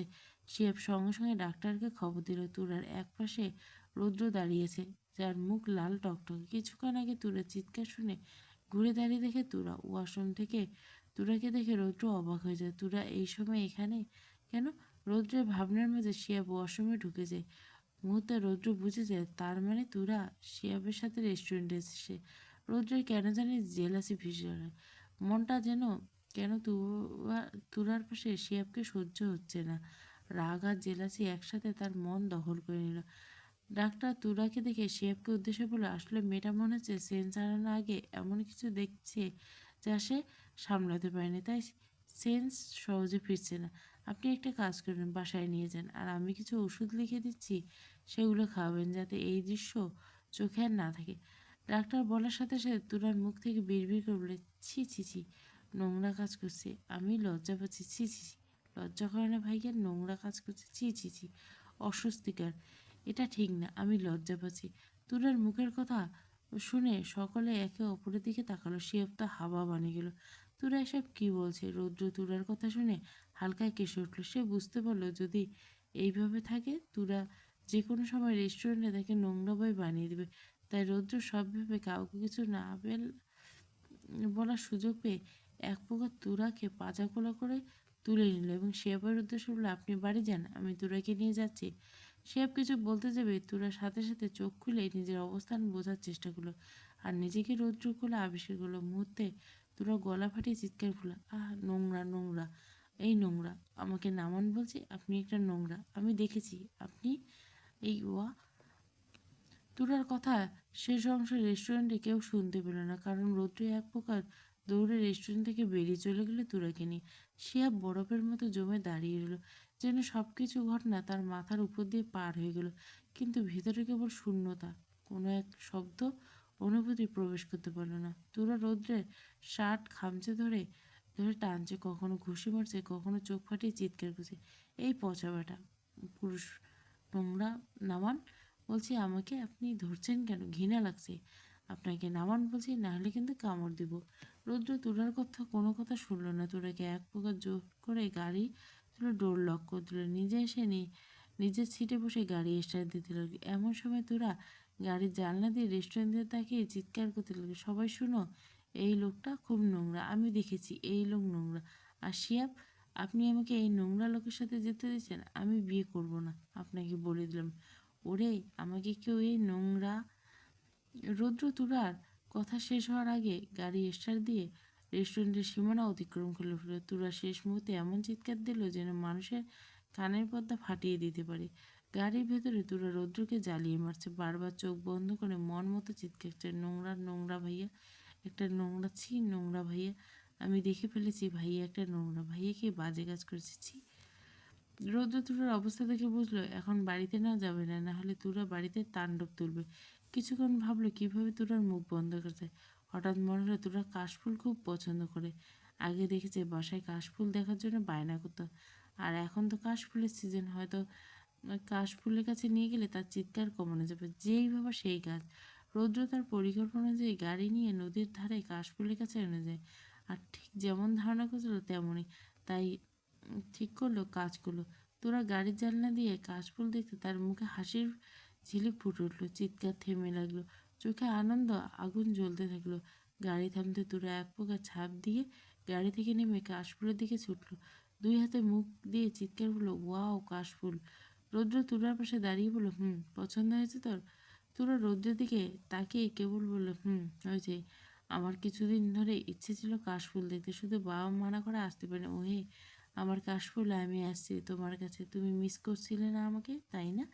আমি আসছি, কথাটা বলে তুরা দৌড় দিয়ে একেবারে কাশফুলের ভিতরে ঢুকে খুশিতে আনন্দহারা হয়ে নাচতে লাগলো। তুরার হুঁশ নেই যে তার আনন্দে কাণ্ড কারো বুকের ঝড় তুলে দিছে। আর সেই ব্যক্তিটি আর কেউ নেই, স্বয়ং আব্রাহাম রৌদ্র খান। রৌদ্র তুরার এই হাসি, এই খুশি যে দেখে যেন তার বুকের ভিতর কেঁপে উঠল। তুরার প্রতিটা পায়ের তাল, ঠোঁটের কোণে ফুটে থাকা হাসি সবকিছু যেন রৌদ্রের বুকের সরাসরি তীরের মতো লাগলো। হৃদস্পন্দন তৈরি করলো। চোখের সামনে তোরার আনন্দ, মৃদুলাজ আর খুশির ঝিলিক সব মিলিয়ে রৌদ্র যেন মুহূর্তের মধ্যে বন্দী হয়ে গেল। আর সেই হাসির কোণে প্রতিসাধন করতে চাইছিল না, শুধু চোখে রাখতে হলো। রৌদ্র তুরার দিকে তাকিয়ে হঠাৎ কণ্ঠ কেঁপে ওঠা ভাব প্রকাশ করলো। আমার কি হচ্ছে? আমি তোরাকে দেখে এমন থেমে যাচ্ছি কেন? কেন আমার তোরাকে এত ভালো লাগে? ওকে দেখলে আমার বুক কেঁপে ওঠে, হৃদস্পন্দন কেঁপে ওঠে। কেন ওকে দেখলে আমি দুর্বল হয়ে যাই? কি আছে এই তোরার মধ্যে যা আমাকে দুর্বল করে তুলছে? মুহূর্তে রৌদ্র নিজের মাথায় হাত বোলাতে বোলাতে চুল টেনে ধরলো, যেন নিজের মনকে খুঁটিয়ে খুঁটিয়ে যাচাই করতে চেয়েছে, নিজের অনুভূতি গভীরে নামতে চেয়েছে। এই অদ্ভুত দুর্বলতা, এই অচেনা উত্তেজনা, এক ধরনের তেরামো যা তার ভেতরে আগে কখনো অনুভব হয়নি, যা এখন তোরাকে দেখার পর থেকে হচ্ছে। রৌদ্র নিজের ভেতরে নিজের সাথে লড়ছে, ঠোঁট নাড়ছে ধীরে, চোখ কাশফুলে আরো যায়, কিন্তু মনের ভেতরে এক প্রচণ্ড অস্থিরতা। সে নিজের মনকে উদ্দেশ্য করে নিচু গলা বলল, আমার মন, তুই যে তুরাকে চাইছিস, তুরা কি তোকে চাইবে? তুই তো কত মেয়ের সঙ্গে নিজের অস্তিত্ব নষ্ট করছিস, এবং কি তুই তুরার সামনে একটা নোংরা লোকে পরিণত হলে। আমি ওকে নিয়ে এই কাশফুলে নিয়েছি শুধু এজন্য যেন ও আমাকে আর নোংরা না বলে, আমার আসল রূপটা যেন না দেখে থেকে। তাহলে কেন আবার ওর দিকেই টেনে নিচ্ছিস? আমি যদি সত্যি ওর প্রতি আসক্ত হয়ে যাই, তাহলে তো আমি শুধু নিজের ভালো চাইবো। ওর কি ভালো হবে না খারাপ হবে সেটা আমি দেখবো না। প্লিজ আর তাকাস না। ওর শান্ত হয়ে যা, এখানে থেমে যা, এই চোখ দুটোকে আটকিয়ে দে, বন্ধ করে দে। এবার তোর দিকে আর তাকাস না, রৌদ্র, তাকাস না। কথাগুলো বলতে বলতে রৌদ্র গলা কেঁপে উঠল, বুকের ভেতরে ভারী হয়ে উঠল, যেন নিজের ভিতরে ডুবে যাচ্ছে, নিজের মনকে বোঝাতে চাচ্ছে, কিন্তু মনটা যেন তুরার হাসির আলোয় প্রতিবার নতুন করে জেগে উঠছে। রৌদ্র ধীরে ধীরে তুরার দিকে এগোতে লাগলো, প্রতিটা পদক্ষেপ বুকের ভিতরে ধুক ধুক শব্দটা আরো জোরে বাড়ছে। কাশফুলে কোমল সাদা ঢেউয়ের মাঝে গিয়ে যেতে যেতে সে তুরার পিছনে এসে দাঁড়ালো। তুরা তখন কাশফুলে মুগ্ধ হয়ে ঝুঁকে ছুঁয়ে দেখছে, কখনো বাতাসে ওড়ানো তুলোর মতো কাশফুল ধরার চেষ্টা করছে। হঠাৎ তুরা পিছন ফিরে তাকাতে রৌদ্র এতটা কাছে দেখে সে চমকে উঠল। এক ধাপ পেছনে সরে গিয়ে কেঁপে ওঠা কণ্ঠে বলল, নোংরা আপনি, থুক্কু ভাইয়া, আপনি এখানে? রৌদ্র কোনো উত্তর না দিয়ে ধীরে ধীরে আরও এগিয়ে এলো, চোখে গভীর দৃষ্টিতে তুরার চোখে চোখ রেখে শান্ত অথচ ভারী করবে, কেন তুরা, তুই আমাকে এভাবে টানছিস? তুরা, আমি যদি একবার তোর টানে চলে আসি, তুই তাহলে তুই ঠিক থাক পারবি তো? তুরা কিছু বুঝে উঠতে পারল না, শুধু অবাক হয়ে তাকিয়ে রইল। মনে হলো রৌদ্রের মুখের প্রতিটি ভাষা যেন কোনো অজানা ভাষা বলা। তার ভাবনার মাঝে রৌদ্র আর এক ধাপ কাছে এলো, তাদের নিঃশ্বাস প্রায় একে অপরের গাল ছুঁয়ে দিচ্ছে। রৌদ্র আবারও গভীরভাবে তাকিয়ে বলল, কী হলো, চুপ করে আছিস কেন? বল, কেন আমার বুকের ঝড় তুলে দিচ্ছিস? কেন আমাকে এত দুর্বল করে দিচ্ছিস? তোরা হঠাৎ থেমে গেল। এক মুহূর্তের জন্য তার চোখ ভয় আর বিস্ময় একসাথে ভেসে উঠল, তারপর ধীরে ধীরে এক ধাপ পিছিয়ে অবাক কান্না বলল, ভাইয়া, আপনি আমাকে আবুল তাবুল কথা বলছেন? আমার ভয় লাগছে আপনাকে, এই কাশফুল আপনাকে আবার কোনো পেতনি টুতনি ধরলো না তো? বলে তোরা ফিক করে হেসে উঠল, একটা শিশু সুলভ দুষ্টু হাসি, যেন রৌদ্রের গভীর কথাগুলো তার কাছে কেবল এক মজার কৌতুক। কিন্তু সেই হাসিটা আবার রৌদ্রের বুকের ভিতর এক ঝড় তুলল। রৌদ্র ধীরে ধীরে তুরার দিকে এগোতে লাগলো। তুরা রৌদ্রের ভেতরে এক দৃষ্টি দেখে এক ধাপ, তারপর আরেক ধাপ পেছোতে লাগলো, কিন্তু রৌদ্র থামলো না। সে যেন নিজের নিয়ন্ত্রণ হারিয়ে ফেলছে, তার কণ্ঠটা ভারী হয়ে উঠল, নিঃশ্বাস গরম হয়ে উঠল চারপাশের বাতাসে। ধীরে ধীরে তুরার দিকে এগোতে এগোতে বলল, আমার ভিতরে কোনো পেতনি ভর করেনি, করেছিস তুই। তোর মতো পেতনি আমার উপর ভর করেছে, যা আমাকে দুর্বল করে দিচ্ছে। আর তুই ভাবিস আমার ভিতরে কোনো পেতনি প্রবেশ করছে? তাহলে তুই কান খাড়া করে শুনে রাখ, ওই পেতনিটা আর কেউ না তুই। কথাটা শেষ করতে মুহূর্তে তুরা পেছাতে পেছাতে রাস্তার সীমা অতিক্রম করে নদীর কিনারে এসে দাঁড়িয়েছে। যখন সে টের পায়নি, বাতাসে কাশফুল উঠছে, তুরার পায়ের নিচে নরম ঘাস সরে যাচ্ছে। রৌদ্রের শেষ কথাটা যেন বজ্রপাতের মতো এসে পড়ল তার কানে। পেতনিটা আর কেউ না তুই। তুরা থমকে গেল। এক পা পিছিয়ে যেতে ভারসাম্য হারিয়ে দুলে উঠল নদীর দিকে। নিজের শরীর টেনে ধরে বাঁচার চেষ্টা করলো, কিন্তু পায়ের নিচে মাটি যেন ফসকে গেছে। ঠিক তখনই রৌদ্র এক লাফে এগিয়ে এসে তুরার হাত শক্ত করে চেপে ধরল। রৌদ্র হাত ছেড়ে দিলে তুরা পড়ে যাবে নদীর এমন একটা পরিস্থিতি এসে দাঁড়িয়েছে। তুরা রৌদ্রের দিকে তাকিয়ে রইল, যার চোখে এখনো অদ্ভুত এক গভীর দৃষ্টি। সে বুঝতে পারছে রৌদ্র আসলে কি বলছে। সবকিছু যেন মাথার উপর দিয়ে যাচ্ছে, কিন্তু মনের ভিতর দিয়ে একটু ঢুকছে না। তুরা কিছু বলার আগে রৌদ্র নিচু স্বরে বলল, তুই অপরাধ করছিস তুরা, তুই আমাকে জ্বালাচ্ছিস। তোকে দেখলেই আমি দুর্বল হয়ে যাচ্ছি। এখন আমাকে জ্বালানোর শাস্তি পা। কথাটা বলে রৌদ্র হঠাৎ তুরার হাত ছেড়ে দিল, আর তুরার সাথে সাথে পানিতে ভিজে দুজনে চুপচাপ হয়ে গেছে রৌদ্র আর তুরা। কিছুক্ষণ আগে রৌদ্র যখন তুরার হাত ছেড়ে দিয়েছিল, তখন তুরা কোনো রকমে হাত ধরে ফেলেছিল, রৌদ্রকে নিয়েই নদীতে ঝাঁপিয়ে পড়ছিল। গাড়ির ভিতরে দুজনে চুপচাপ বসেছে। তুরা এক মনে জানলা দিয়ে বাইরে তাকিয়েছে, আর রৌদ্র এক মনে গাড়ি চালাচ্ছে, চোখের উপর ও পথের উপর। কিন্তু মন এখনো নদী আর তুরার সঙ্গে আটকে। নিস্তব্ধতা এমন যেন শব্দের কোনো দরকার নেই, শুধু মুহূর্তের ভার আর অনুভূতি রৌদ্রের মধ্যে ঘুরপাক খাচ্ছে। অবশেষে দুজনে বাড়িতে এসে পৌঁছলো। বাড়িতে ভিতরে ঢুকতে আনোয়ার খান তাদের দিকে ঘুরে দেখলো, গম্ভীর মুখে কণ্ঠে কঠিন গর্জন। কি ব্যাপার তোমাদের দুজনের শরীর ভেজা, আর এতক্ষণ কোথায় ছিলে দুজনে? রৌদ্র সাথে সাথে বলল, খুব মুখে হালকা বা বিব্রত মিশিয়ে, বাবা আসলে তুরার নাকি খুব কাশফুল দেখতে মন যাচ্ছিল। বাসায় আসার আগে সেই দিক দিয়ে একটু ঘুরে আসলাম। হঠাৎ করে তুরার সাথে আমার ঝগড়া লেগে গেলো, আর তুরা আমাকে ধাক্কা দিয়ে নদীতে ফেলে দিতে লেগেছিল। আমি পড়ে যাচ্ছিলাম, কিন্তু জেদের বসে আমি তুরার হাত ধরে ওকে নিয়ে নদীতে পড়ে গেছে। তুরা চোখ বড় বড় করে রৌদ্রের দিকে তাকালো। রৌদ্রের সাথে সাথে চোখ মারলো।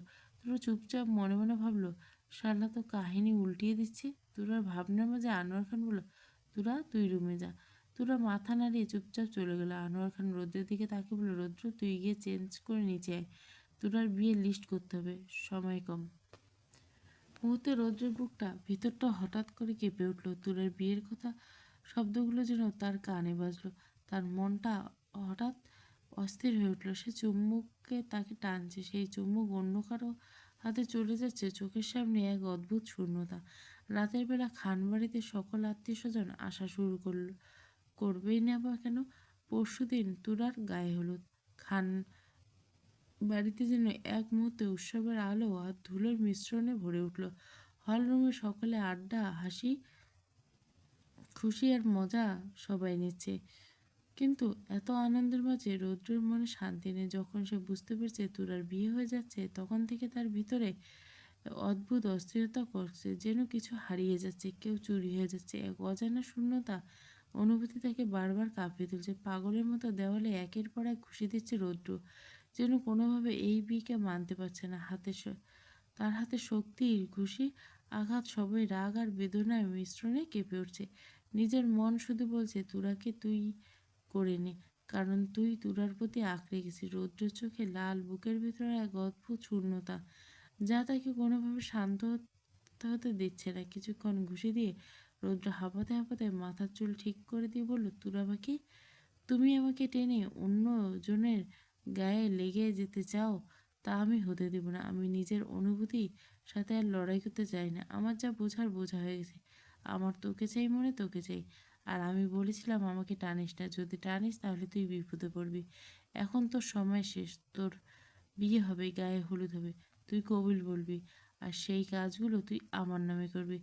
This is final Tura, you are mine. Rudra চোখে আগুন, কণ্ঠে কম্পন, বুকের ভেতর উত্তেজনা, প্রেমের ঝড়, সব মিলিয়ে এক অদ্ভুত উত্তাপ তৈরি করছে। তুরার নাম উচ্চারণের মাত্র যেন সময় থমকে গেছে, আর রৌদ্রের মন শুধু এক শব্দে আটকে আছে। সন্ধ্যার দিকে ছাদে গায়ে হলুদের শুরু হলো। তুরাকে পার্লার থেকে সাজিয়ে এনেছে, পরীর মতো বানিয়েছে। সোনালি এলো তুরার মুখটা যেন আলোকিত করছে। সবাই একে একে তুরার গায়ে হলুদ দিচ্ছে, হাসি আনন্দে চারিদিকে মুখরিত। কিন্তু সেই উৎসবের মাঝে হঠাৎ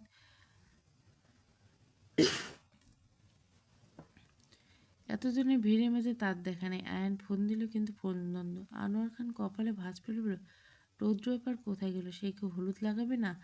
আরফা মাঝখান থেকে বলল, আমি রৌদ্র ভাইকে গাড়ি নিয়ে বেরোতে দেখছি। মুহূর্তে সবাই চিন্তায় পড়ে গেল, গাড়ি নিয়ে আবার কোথায় গেল? হলুদের অনুষ্ঠানে হাসি থেমে গেল, চারপাশে এক অজানা দুশ্চিন্তা ছায়া। ঠিক তখনই কারো কণ্ঠস্বর ভেসে আসলো ছাদের দিক থেকে জোরে জোরে, আত্মবিশ্বাস কণ্ঠে, হয়েছে, আমার জন্য আর চিন্তা করতে হবে না, আমি এসে গেছি। সবার চোখ চলে গেল ছাদের দরজার দিকে। সেখানে রৌদ্র দাঁড়িয়ে আছে, হাত দুটো পিছনে, মনে হয় পিছু কিছু এনেছে। রৌদ্র এগোতে এগোতে দুরদৃশ্য বলে, আমি একটা কাজে গেছিলাম, আমার কিউট মানে মানে তুরার জন্য গিফট আনতে গেছিলাম। সকলে অবাক হয়ে রৌদ্রের দিকে তাকলো। রৌদ্র তুরার কাছে এসে পিছন থেকে কিছু একটা বের করে তুরার সামনে দিল। কংগ্রাচুলেশন তুরা, আমার তরফ থেকে তোর জন্য ছোট্ট গিফট, তুই কি গ্রহণ করবি? তুরার সাথে সাথে খুশি হয়ে বলল, ধন্যবাদ ভাইয়া। সকলে জোরে হাততালি দিল। রৌদ্র সামান্য হলুদ নিয়ে তুরার মুখে লাগিয়ে দিল, তারপর কানে ফিসফিস করে বলল, রাতে এই গিফটটা খুলবি, তোর জন্য স্পেশাল কিছু আছে। এটা সুন্দর রুমাল, যেটার ঘ্রাণ নিবি, এত সুন্দর একটা ঘ্রাণ যা তুই নিজেই পাগল হয়ে যাবি। কথাটা বলে রৌদ্র মুচকি একটা হাসি দিয়ে বক্সের দিকে এগোলো। সাথে সাথে ছেলেদের উদ্দেশ্যে চড়া করে বলল, এই চুপচাপ দাঁড়িয়েছিস কেন? গান দে, আমার বিয়ে আমি নাচবো না তা কি করে হয়? মিউজিক অন কর। রৌদ্রের কথা শেষ হতে বক্সে গান বাজতে শুরু করলো। মুহূর্তে ছেলেরা যেন পাগল হলো।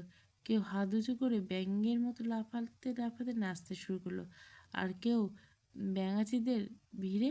রৌদ্র এখনও ঠিক মাঝখানে, গায়ে হলুদ মেখে পুরো পাগলামির ছন্দে। ছেলেদের এই পাগলামি দেখে মেয়েরা হেসে একেবারে গড়াগড়ি খেতে লাগলো। কেউ পেট চিপে আছে, কেউ ফোন তুলে ভিডিও করছে। হাসির রোল যেন ছাদটা কাঁপিয়ে দিচ্ছে। কিন্তু সেই আনন্দের মাঝে এক করে চুপচাপ দাঁড়িয়ে আছে আরিশা। তার চোখে কোথাও হারিয়ে গেছে। আরিশাকে এইভাবে নিশ্চুপ থাকতে দেখে আরফা এগিয়ে এলো। একটু অবাক হয়ে বলে, কি হয়েছে, তুই চুপচাপ কেন? একটু আগে তো কত চিল্লাচিল্লি করছে, হঠাৎ সাউন্ড চুপ হয়ে গেল কেন? আয়েশা ধীরে ধীরে বলে, চিন্তায় ডুবে যাওয়ার কথা, যাওয়ার গলায়। তুই কিছু শুনছিস? আরফা ভুরু কুচকে, কি শুনছি? আয়েশা গলা হালকা সন্দেহ আর বিব্রতি গুলো। আর রৌদ্র ভাই তখন কি বললো, আমার বিয়ে আমি নাচবো না তো কি করে? কিন্তু বিয়েটা তো রৌদ্র ভাইয়ের না, তুরার, তাহলে ভাইয়া এই কথা বললো কেন? আয়েশার কথায় সাথে সাথে আরফার মুখ বন্ধ হলো। এক মুহূর্তে ওর চোখের যেন এক ঝলক সব কিছু ফিরে এলো রৌদ্রের সেই কথা, তার দৃষ্টি, হাসিটা। তারপর সে মুখে ধীরে ধীরে একটা ফিক করে হাসি ফুটলো। আরে ভাইয়া হয়তো মজা করছে, তাই শুধু শুধু এটা নিয়ে ভাবছিস। চল এখন তুরার ওইখানে যাই, সবাই তো আনন্দে মেতে উঠছে। বলে আরফা হাত ধরে আরিশাকে টেনে নিয়ে গেল তুরার দিকে। ছেলেরা এখনো নাচছে, কেউ জোরে চেঁচাচ্ছে, কেউ সিটি বাজিয়ে আকাশে মাথায় তুলছে। কারো গায়ে শার্টে হলুদের ছোপ, কারো গায়ে ঝলমল আলো ঝলকাচ্ছে। ছাদের বাতাস এখন হাসির শব্দ, গানের তালে মাটির হালকা কম্পন, আর তার মাঝখানে তুরার গায়ে হলুদের মালা, গালে হলুদের ছোঁয়া, ঠোঁটে একরাশ লাজুকতার হাসি। পুরো ছাদটা যেন এক মুহূর্তে আনন্দে রঙিন হয়ে উঠল। কিন্তু কোথাও এক কোণে বাতাসের সাথে মিলিয়ে গেল একটুখানি অজানা অস্থিরতা, যা শুধু রৌদ্রের মনে ভেসে উঠছে। সবার আনন্দে নাচার মধ্যে রৌদ্রের চোখ কেবল একটাই দৃশ্য, তুরার মুখ। চারপাশে হাসি, গান, আলো সব মিলেমিশে যেন তুরাকেই ঘিরে। গায়ে হলুদের আলোয় তুরার মুখটা একদম পরীর মতো লাগছে। চোখ নিচু, ঠোঁটে হালকা লাজুক হাসি, গালে একটু হলুদের ছোঁয়া, আর সেই নিঃশ্বাসের সৌন্দর্য যেন রৌদ্রের বুকের ভেতর তোলপাল করে দিচ্ছে। রৌদ্র গভীর দৃষ্টিতে তাকিয়ে মনে মনে বলল, পাখি এইভাবে লজ্জা পাস না, তাহলে আমি আরও শেষ হয়ে যাবো। আর মাত্র কিছুক্ষণ, তারপর তুই শুধু আমার, একদম আমার নামে দখল করে ফেলবি, তুই শুধু রৌদ্রে। রৌদ্রের ঠোঁটে তৃপ্তির হাসি খেলে গেল। চারপাশে যতই হয়েছে হোক, রৌদ্রের মন এখন অদ্ভুত নিশ্চুপ আগুনে ফুটছে, যে আগুনে তুরাকে নিজের করে নেওয়ার জেদ, অধিকার সব একসাথে জ্বলছে। অনুষ্ঠান শেষ হতে একটা বেজে গেল। পুরো খানবাড়িতে যেন ক্লান্তির ভারে ঢলে পড়ছে। গান, হাসি, চেঁচামেচি, হইচই সব মিলিয়ে কেবল নরম নিস্তব্ধতা। একে একে সবাই নিজেদের ঘরে চলে গেছে। আলোগুলো স্নান হয়েছে। তোরা হেলতে দুলতে নিজের রুমে ঢুকে দরজা বন্ধ করলো। আয়নার সামনে দাঁড়িয়ে নিজের মুখটা দেখে হালকা হাসলো। হলুদের রঙে মুখ একদম কচু পাতার মতো হলুদ, ঠোঁটে শুকিয়ে যাওয়া লিপস্টিক, চোখের ঘুম, ক্লান্তি। তুরা ছোট্ট করে একটা দীর্ঘশ্বাস ফেললে ওয়াশরুমে ঢুকে গেল। কিছুক্ষণ পর ফ্রেশ হয়ে এসে চুলটা তাওয়ালে দিয়ে শুকাতে শুকাতে বিছানার দিকে গেলো। শরীরটা এখন একদম ভারী হয়ে গেছে। চোখের ঘুম ভর গেল। ঠিক তখনই দৃষ্টি গেল টেবিলের উপর রাখা ছোট্ট সেই গিফট বাক্সটার দিকে। রৌদ্র দেওয়া গিফট। গিফট হঠাৎ থেমে গিয়ে কিছুক্ষণ তাকিয়ে রইল বাক্সটার দিকে। মনে মনে ভাবলো, এখন খুলবে নাকি সকালে? সকালে হয়তো মনেই থাকবে না, কিন্তু এখন নিজের সঙ্গে নিজেই দোটানার মধ্যে শেষমেশ তোরা মুচকে এসে গিফটটা হাতে তুলে নিয়ে বলল, সকালে হয়তো আর মনে থাকবে না, এখন দেখি ভাইয়া কি দিল। তোরা কণ্ঠে কৌতূহল, চোখে হালকা উচ্ছ্বাস। কোথাও যেন এক অজানা শিহরণ যাচ্ছে, কিছু একটা ঘটতে যাচ্ছে, তা হয়তো তার রাতটাকে বদলে দিবে। তোরা হাসি মুখে গিফটটা হাতে নিয়ে এক এক করে র্যাপিং পেপার খুলতে যাচ্ছে। প্রতিটা স্তর খোলার সাথে সাথে ওর বুকের ভিতর ধুকপুকানি কেমন যেন বেড়ে যাচ্ছে, ও নিজেও জানে না। এই গিফট বক্সটা খোলা মানে শুধু বাক্স খোলা নয়, বরং নিজের জীবনকে পাল্টে দেওয়া। তোরা কাগজের টুকরোটা সরিয়ে যখন বাক্স খুলল, ঠিক সেই মুহূর্তে ওর চোখ বড় বড় হয়ে গেল, নিঃশ্বাস যেন গলায় আটকে গেল। কারণ বাক্সের ভিতরে যা আছে সেটা তুলোর কল্পনার বাইরে। ওর ঠোঁট কাঁপছে, চোখের পলক থেমে গেছে, শরীর একদম স্থির। কারণ বাক্সে ঘরের বাতাস ভারী হয়ে গেল, জানলার পর্দা এলোমেলোভাবে উঠছে, আর রাতের নিস্তব্ধতা এমন গভীর যে এই পৃথিবীতে এখনো নিঃশ্বাস নিচ্ছে কেবল সময়। সবাই গভীর ঘুমে মগ্ন। খানবাড়ি নিশ্চুপ, কেবল ঘড়ির টিকটাক শব্দটুকু যেন বাতাস ছেদ করে বেজে চলছে। কিন্তু সবার চোখে ঘুম থাকলেও রৌদ্রের চোখে ঘুম নেই। সে রুমের সোফায় বসে আছে, আর এক পা পায়ের উপর তুলে নিঃশব্দে ঘড়ির টিকটিক শব্দ গুনছে। মনোযোগ দিয়ে মনে হচ্ছে কোনো কিছুর অপেক্ষায় আছে সে। তার দৃষ্টি স্থির, ঠোঁটে এক অদ্ভুত শান্ত হাসি, যেন জানে এখন যা ঘটবে সব কিছু বদলে দিবে। এদিকে তুরা তার রুমে হাতে রৌদ্রের দেওয়া গিফট ব্যাগ, কৌতূহল ভরা দৃষ্টিতে ধীরে ধীরে বাক্স খুলল। আর মুহূর্তে চোখ কপালে উঠল। ভিতরে রাখা আছে এক অসাধারণ ডায়মন্ডের বালা, যা ঘরের আলোয় ঝিলিক দিচ্ছে একদম মুক্তোর মতো। তুরা নিঃশ্বাস আটকে তাকিয়ে রইল। বালাগুলো সূক্ষ্ম নকশা, প্রতিটি কোণায় খেলা করছে এক নিখুঁত, এক মারাত্মক সুন্দর, যা তুরার কথা বলা ভাষা হারিয়ে ফেলছে। তুরা মুগ্ধ চোখে তাকিয়ে রইল সেই বালার দিকে, যেন ওর চোখের দৃষ্টি আর ওখান থেকে সরানো সম্ভব না। তুরা কাঁপা কাঁপা হাতে বাক্সের ভেতর থেকে সেই বালা দুটো বের করলো, হাতের তালুতে রেখে কিছুক্ষণ তাকিয়ে রইল, তারপরে একে একে কবজিতে পড়তে লাগলো। বালা দুটো হাঁটতে পড়তে ঘরের যেন আরও উজ্জ্বল হয়ে উঠল। সেই ডায়মন্ডের ঝিলিক ছুঁয়ে দিচ্ছে তুরার মুখের হাসি। নিজের প্রতিচ্ছবিতে আয়নায় দেখে তুরা নিঃশব্দে হেসে উঠল। ও কখনো ভাবেনি রৌদ্র তাকে এত দামি উপহার দেবে। মনের ভেতর খুশির ঢেউ একটার পর একটা আছড়ে পড়ছে, সেজন্য খুশিতে আত্মহারা। ঠিক, কিন্তু সেই খুশির মধ্যে তুরার চোখ আবার পড়ে গেল বাক্সের ভিতরে আরেকটা জিনিস আছে, সেটা রুমাল, সাদা রঙের, কিনারায় সোনালি নকশা করা। তুরা অবাক চোখে রুমালটা হাতে নিল। নরম কাপড়ে ভাঁজ খুলতে তাতে সূক্ষ্ম অক্ষরে কিছু লেখা চোখে পড়ল। লেখাটা চোখে পড়তে তুরার চোখ কপালে হতে। পছন্দ করলো মাই ভবিষ্যৎ রানী, এসব কিছু তোর জন্য, ভবিষ্যতে এর থেকে আরো ভালো দিব। আমার ভেতরে আগুন জ্বালানো চুম্বক পাখি। লেখাটা পড়ে তুরার মনে কেন জানি একটু খটকা লাগলো। বেশ কিছুদিন ধরে রৌদ্র তার সাথে অস্বাভাবিক আচরণ করছে, যেগুলো কখনো দেখেনি। তুরা রৌদ্রের সেই আচরণগুলো মজার ছলে নিত, কারণ রৌদ্রের চরিত্র পরিবারের কাছে গোপন হলো। তুরা জানে রৌদ্র কেমন। রৌদ্র যে প্লে বয় তা তুরার অজানা ছিল না। শুধু কখনো প্রকাশ করেনি পরিবারের একজন সদস্য, অর্থাৎ ভাইয়া বলে। তুরা ভাবতো রৌদ্র মেয়েদের সাথে নাটক করতে করতে কখন যে নাটকগুলো তার সাথে করেছে, হয়তো শুধু মজা ও দুষ্টুমি। কিন্তু সময় যত যাচ্ছে তত রৌদ্রের আচরণ আরও অস্বাভাবিক হয়ে উঠছে। মনে মনে এসব ভেবে তুরার মনটা হঠাৎ উল্টে হয়ে গেলে নিজেকে নিজে ধমকাতে শুরু করলো। আমি এসব কী ভাবছি? ভাইয়া হয়তো প্লেবয় হতে পারে, তাই বলে সে আমার সাথে সেরকম কিছু করবে? আমি তো ভাইয়ের বোন, তার পরিবারের একজন সদস্য, আমাকে কেন ওই চোখে দেখবে?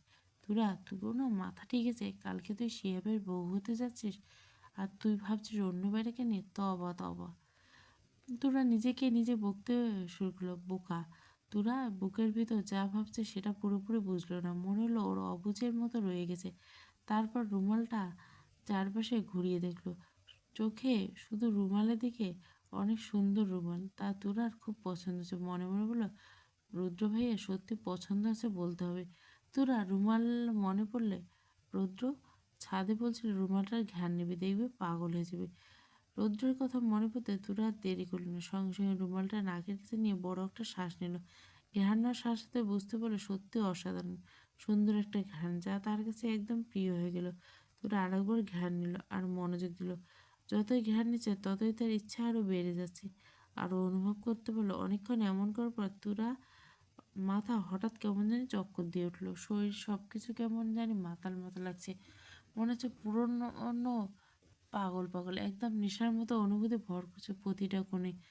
সব কিছু কেমন জানি দুটো দুটো করে দেখছে। তোরা হাতে থাকা রুমালের দিকে তাকিয়ে দেখে দুইটা রুমাল, চোখ বড় বড় করে তাকে হা হা হি করে হাসতে লাগলো। হি হি হা হা, জাদু জাদু। কিছুক্ষণ আগে তো এখানে একটা রুমাল ছিল আর দুইটা, কোথা থেকে আসলো? হো হো, জাদু, নিশ্চয়ই রুমালটা জাদু জানে। তোরা মুহূর্তে পাগলের মতো আচরণ শুরু করলো, দাঁড়াতে গেলে মাথা ঘুরে পড়ে যেতে নিলে সাথে সাথে টেবিল ধরে ফেলে নিজেকে সামলে নিল। তারপর পাগলের মতো এসে বলল, হা, রৌদ্র ভাইয়া আমাকে কি দিল রে? ঘ্রাণ নেওয়ার সাথে সাথে তো আমার কেন জানি পাগল পাগল লাগছে, মাথা ঘুরাচ্ছে, নাচতে ইচ্ছে করে, হা হা হি হু। তোরা আয়নার সামনে গিয়ে নিজেকে দেখে হু হু করে হাসতে হাসতে চুলগুলো মাথার চারপাশে ঘোরাতে ঘুরাতে লা পাগলু ডান্স ডান্স। তোরা যেন নেশার ঘরে প্রবেশ করছে, নিজের হুঁশ হারিয়ে পাগলের মতো নাচতে লাগলো। হঠাৎ নাচতে নাচতে আয়নায় দেখলো রুদ্র দাঁড়িয়েছে তার পিছনে। দূরে এটাকে জাদুর মতো মনে হতে লাগলো। রৌদ্রের দিকে ঘুরে দূরে এগিয়ে চারপাশে ঘুরতে ঘুরলে, এ হে রৌদ্র ভাইয়া, আমাকে কি দিলে? প্রথমে রৌদ্রের জিনিসের পাওয়ার, তারপর সেই পাওয়ারের রৌদ্র ভাইয়াকে আমার রুমে এসে পড়লো, হা হা হি হি, কি মজা। রৌদ্র তুরে পাগলামি দেখে বাঁকা আসলো, মনে মনে বললো তার পরিকল্পনা কাজ করছিল। রৌদ্র ভাবনার মাঝে তুরে এগিয়ে এসে রৌদ্রের কাছে এসে গলা জড়িয়ে বলল, আচ্ছা জাদু ভাই, আমার এমন কেন লাগছে? রৌদ্র ফিসফিস করে বলল, কেমন লাগছে? তোরা উদ্দীপনা ছলছল চোখে উত্তর দিলে, কেমন যেন পাগল পাগল লাগছে, মাথা গুছিয়ে নাচতে ইচ্ছে করে, ইচ্ছে মতো আমার সাথে নাচেন প্লিজ, আমার খুব নাচতে ইচ্ছে করে। কথা বটা বলে তোরা রৌদ্র দুই হাত ধরে রৌদ্রকে নিয়ে নাচতে চায়। রৌদ্র কম্পিটিশনে তার সাথে মিলিয়ে নাচে, দুজনে এক ধরনের ব্যাঙের রূপে পরিণত হয়ে উচ্চ লাফে একসাথে ছন্দে দোলে। ছাদে নাচের মাঝে রৌদ্র ঘড়ির দিকে তাকালো, রাতের সময় দেখে হাঁপাতে হাঁপাতে তোরাকে বললো, তোরা আয়, মলে যাই, ওখানে আরো অনেক আছে, আমাদের সঙ্গে সাথে নাচবে, আরো মজা হবে। তোরা খুশিতে ঝিলিকে চোখ আটকে বলে, সত্যি? চল। তোর সাথে সাথে বলে, ওকে চলেন, আমিও যাব, আমি খুব নাচবো। কথাটা বলে তোরা দরজার দিকে এগুলো, কিন্তু দরজার কাছে এসে হঠাৎ থেমে গেল, কেমন যেন খটকা লাগলো রোদ্দুরকে। আচ্ছা, আপনি তো রুমের দরজা বন্ধ করে রেখেছেন, আমি কিভাবে আমার রুমে এলেন? রৌদ্র তুলার কাছে এসে চোখের দিকে বলে, কেন মনে নেই? তুই তো বললি জাদু। তাহলে আমি নিজের থেকে আসিনি, আমাকে নিয়ে এসেছে জাদু। দেখ কেমন জাদু। আমি ধরি না খুলে দরজা হাওয়ার মতো এসে পড়লাম। তোরা সঙ্গে সঙ্গে হেসে বলে, হ্যাঁ হ্যাঁ মনে পড়ছে, জাদু জাদু। কথাটা বলে তোরা রুমের দরজা খুলে বের হলো, পিছন পিছন রৌদ্র বের হলো। হঠাৎ রৌদ্র দৌড়ে এসে তোরার মুখ চেপে ধরল, আস্তে, শব্দ করবি না, নাহলে মানুষ জেগে যাবে, তখন আমাদেরকে যেতে দেবে না আর আমরা নাচতেও পারবো না। তোরা সঙ্গে সঙ্গে মুখে আঙুল দিয়ে মাথা নিচু নাড়লো। রৌদ্র তোরার হাত ধরে চুপি চুপি তোরাকে নিয়ে বেরিয়ে গেল। তোরা বাচ্চাদের মতো আনন্দ শান্ত হয়ে রৌদ্রের সঙ্গে তাল মিলিয়ে বাইরে গড়ে উঠল। রাতের শেষ পর চারিদিকে নিস্তব্ধ, শুধু গাড়ির ইঞ্জিনের মৃদু শব্দ বাতাসে মিলিয়ে যাচ্ছে। রৌদ্র গাড়ি চালাচ্ছে আর তোরা তার কাঁধে মাথা রেখে বাচ্চাদের মতো ঘুমিয়েছে, একটা শান্ত গভীর ঘুম, যেন কোনো নেশায় ডুবে আছে। চুলের কিছু গোড়া মুখে এসে পড়ছে, নিঃসন্দেহে তুলছে আলতো করে। রৌদ্র একবার তুরার দিকে তাকালো, মুখে নিষ্পাপ শান্তি, চোখে নিঃশব্দ স্বপ্নের হাসি। রৌদ্র কোণে হালকা হাসি ফুটল নিচু গলায়, নিজের সঙ্গে বলে, জানি না তোরা, যখন তুই দিকে যাবি তখন রিয়াকশন কেমন হবে, তবে আমি তো রিয়াকশনের ধার ধারি না, কারণ তোকে আমার লাগবে, শুধু তোকে। পৃথিবী যদি ধ্বংস হয়ে যায় তবু আমি তোকে ছাড়বো না। তোরা, তুই শুধু আমার, তুই আমার। শয়তান বেটা রৌদ্র তোরাকে নিয়ে ঠিক চলে গেল। এখন সময় খানবাড়ির দিকে ফেরা। রাত পেরিয়ে ভোরের আলো ফুটছে, কিন্তু আলো যেন খানবাড়ি উঠোনে পৌঁছাতে চাইছে না। সকালে হালকা পাখির ডাক, কুয়াশা, সব কিছু যেন অস্বস্তিকর নীরবতায় ঢেকেছে। কেউ জানে না তাদের বাড়িতে কী ঝড় বয়ে গেছে। কিছুক্ষণের মধ্যে শান্ত সকাল ভেঙে যাবে, শুরু হবে কান্না, চিৎকার, হাহাকার, এক ভিন্ন সকাল। চলো দেখি খানবাড়ির ভেতরের অবস্থা। আর সবাই একটা কথা, খানবাড়ির উঠোনে যখন সকালবেলা হালকা সোনালি আলো হয়ে মাটিতে পড়ে, তখন তার মধ্যে ধুলোর সাথে মিশে বেড়াচ্ছে ফুলের গন্ধ। রান্নাঘর থেকে একটার পর একটা মশলার জাহাজ আর ভাজা পোড়ার গন্ধে চারপাশ ভরে উঠছিল। গেট থেকে শুরু করে বারান্দা পর্যন্ত রঙিন ফুলের মালা আর ঝালরে সাজানো, কোথাও গোলাপ, কোথাও গাঁদা, কোথাও ঝিলমিল বাতি। আঙিনায় ছোট ছোট বাচ্চারা এদিক ওদিক দৌড়াচ্ছে, কেউ গ্লাসে দুধ খেয়ে রেখে ভুলে গেছে, কেউ বা ফিতে টানে মেরে মেতে আছে। মেয়েরা চুলে ফুল গুচ্ছে, কানে দুল ঠিক করছে, আর একে একে অপরকে দেখে বলছে, আমার শাড়িটা কেমন লাগছে। মাইক্রো হালকা সুর বাজছে সেই পুরনো বিয়ের গান। বড়রা বসে বসে কাজের তালিকা মেলাচ্ছে।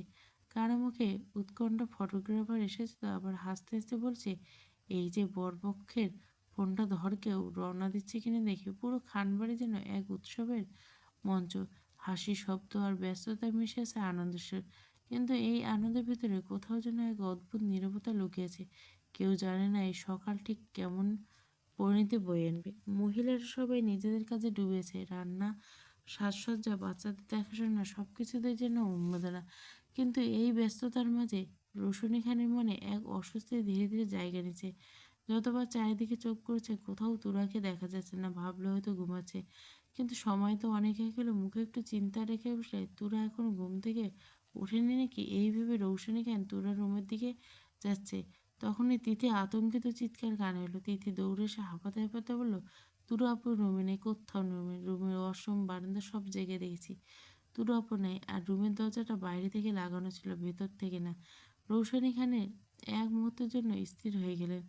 তার মুখের রং ফ্যাকাশে হয়ে গেল, চোখের ভেতর এক অদ্ভুত আতঙ্কের ছায়া নেমে এলো।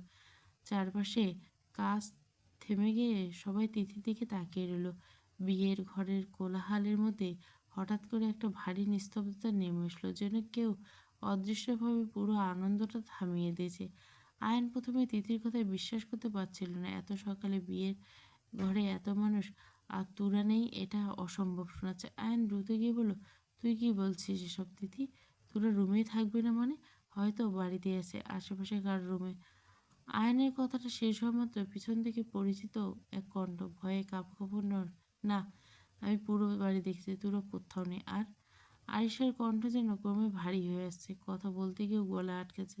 সবাই এখন তার দিকে এসেছে। রৌশনী খানও নিঃশ্বাস বন্ধ করে তাকিয়েছেন। হঠাৎ আরিশা কেঁপে উঠল, থেমে এক মুহূর্তে বলল, নিচু গলা বলল, আর রৌদ্র ভাইয়াও কোথাও নেই। মুহূর্তে খানবাড়ি বিয়ের সকালে শব্দ থেমে গেল। হাসির শব্দ, রান্নার আওয়াজ, গান, সব নিস্তব্ধ।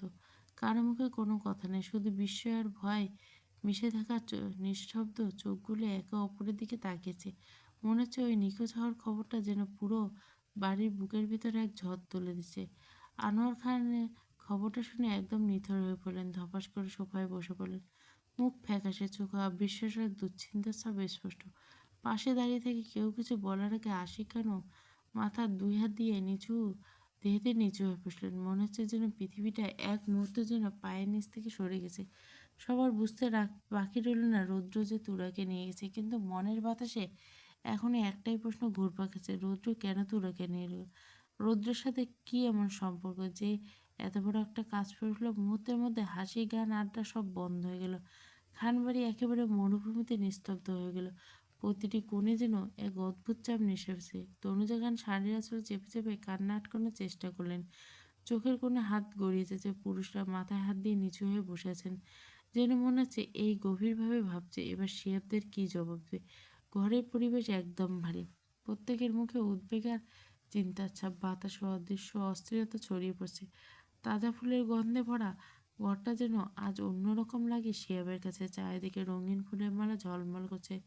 তার চোখে শুধু একটাই ছবি, তুরাত। আজ তার বিয়ে, তারই পছন্দের মানুষের সঙ্গে।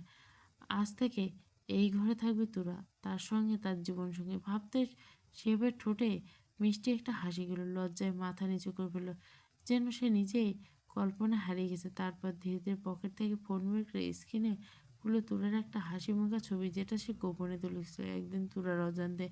তুরার মুখের দিকে তাকিয়ে শিহাবের চোখ ভিজে উঠল ভালোবাসা। তারপর মৃদু কণ্ঠ বলল, আর মাত্র কয়েকটা ঘন্টা, তারপর আমার হয়ে যাবে। আমার সাথে হব চিরদিনের জন্য। আমি কখনো ভাবিনি তোমাকে পাবো, তোরা বিশ্বাস করো। আমি শুধু আমার পছন্দে ও না, তুমি আমার ভালোবাসা, এই কথাটা তোমাকে আজ রাতে বলবো। আমি তোমাকে ভালো। বাকিটুকু আর বলতে পারল না সে। হঠাৎ কানের কাছে খবর এসে আঘাত করলো, তার গোটা পৃথিবী কাঁপিয়ে দিল। যেন মুহূর্তে সব আলো নিভে গেল, চারপাশটা অন্ধকার হয়ে গেল। বুকের ভেতর কিছু একটা ছিঁড়ে গেল, ভেতরটা ধুমধাম মুচড়ে উঠল। হাত থেকে ফোনটা ফসকে পড়ে গেল মেঝেতে। দুটার হাসি মাখা মুখটা স্ক্রিনে থেমে রইল, কিন্তু শিয়াবের চোখে এখন ঝাপসা হয়ে গেছে। নতুন শহর, নতুন দেশ, সব কিছু যেন অপরিচিত লাগছে। মনে হচ্ছে যেন দেশের সাথে সময়, বাতাস, এমনকি সকালটাও রঙও বদলে গেছে। রুমের জানলা খোলা, পর্দাগুলো এলোমেলো, দুলছে হালকা ঠান্ডা বাতাস। মৃদুওয়ালা এসে পর্দার ফাঁক দিয়ে তুরার মুখে পড়ছে। তুরা ঘুমের মধ্যে চোখ পিলপিল করে খুলে আছে। কোনো দিকে না থেকে ক্লান্ত গলায় গর্জন দিল, বলে, মা, এখনো ডাকো নাই কেন? ও আচ্ছা, বুঝেছি, আজকে আমার বিয়ের কারণে। বাকিটুকু আর বলা হলো না। তোর চোখ আচমকা স্থির হয়ে গেল। চারপাশে এক বিশাল রুম, দেওয়ালে ঝুলানো দামি দামি ছবি, কাছের টেবিলে বিদেশি ফুলের সাজ, নরম কার্পেটে গায়ে পড়া, সবকিছু যেন স্বপ্নের মতো। তোর হতবুদ্ধি হয়ে চারিপাশে তাকিয়ে রইল। মনে মনে ভাবলো, আমি কি এখনো ঘুমাচ্ছি? সে তাড়াতাড়ি নিজের হাতে চিমটি কাটলো, ব্যথা পেল, তবু জায়গাটা একই। বুক ধকধক করছে, নিঃশ্বাস ভারী হয়েছে। নিজের কণ্ঠে অবিশ্বাস মিশে বলল, আল্লাহ, আমি কোথায়? এটা তো আমাদের বাড়ি না। আমি এখানে কিভাবে এলাম? রুমের নিস্তব্ধতায় তুলোর কণ্ঠটা মেরে গেল। জানলা দিয়ে ঢোকা হালকা পর্দা আবার উঠল, যেন অচেনা জায়গায় নীরবে হাসছে তার বিভ্রান্তি থেকে। তুরা বিছানা থেকে উঠে ধীরে চারদিকে তাকালো। দেওয়ালে রং, জানলার নকশা, মেঝেতে পুরো কার্পেট, সবই যেন অপরিচিত। বুকের ভেতর কেমন যেন কাঁপুনি ধরে গেল। তুরা থমকে দাঁড়ালো, তারপর এক পা দুপা করে রুমের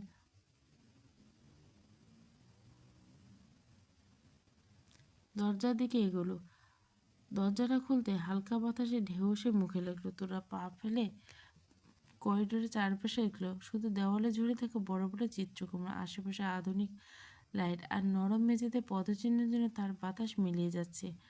ঘুরে ঘুরে সব কিছু দেখছে, কিন্তু কোনো মানুষের উপস্থিতি নেই। তোরা মনে মনে ভয়ে ধীরে ধীরে গেড়ে উঠছে, শুকিয়ে গেছে গলা শুকনো। মনে মনে নিজেকে প্রশ্ন করলো, আমি এখানে কিভাবে এলাম?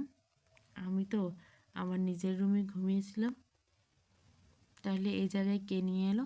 তোরা চারদিকে দেখতে দেখতে হঠাৎ কারোর সঙ্গে হালকা ধাক্কা খায়। বুকের ভেতরটা কেঁপে ওঠে। চমকে ঘুরে তাকাতে দেখে রৌদ্র। তোরার চোখে এক মুহূর্তের জন্য স্বস্তির ছায়া নেমে আসে। দীর্ঘশ্বাস ফেলে বলে, ভাইয়া, এই জায়গাটা, এটা তো আমাদের বাড়ি না। আমাকে বাড়ি নিয়ে চলেন, আমার এখানে ভালো লাগছে না। রৌদ্র ঠোঁটে দুষ্টুমি মেশানো একটুখানি হাসি ফুটলো। এক ধাপ এগিয়ে এসে সে তুরার সামনে দাঁড়ালো। হালকা বাতাসে উঠতে থাকা চুলগুলো ও মুখের উপর এসে পড়ছে। রুদ্র নরম হাতে সেই এলোমেলো চুলগুলো কানের পেছনে গুঁজে দিয়ে নিচের বলে, রিল্যাক্স বেবি, এত তাড়া কিসের? আগে বিয়েটা হোক, তারপর না হয়।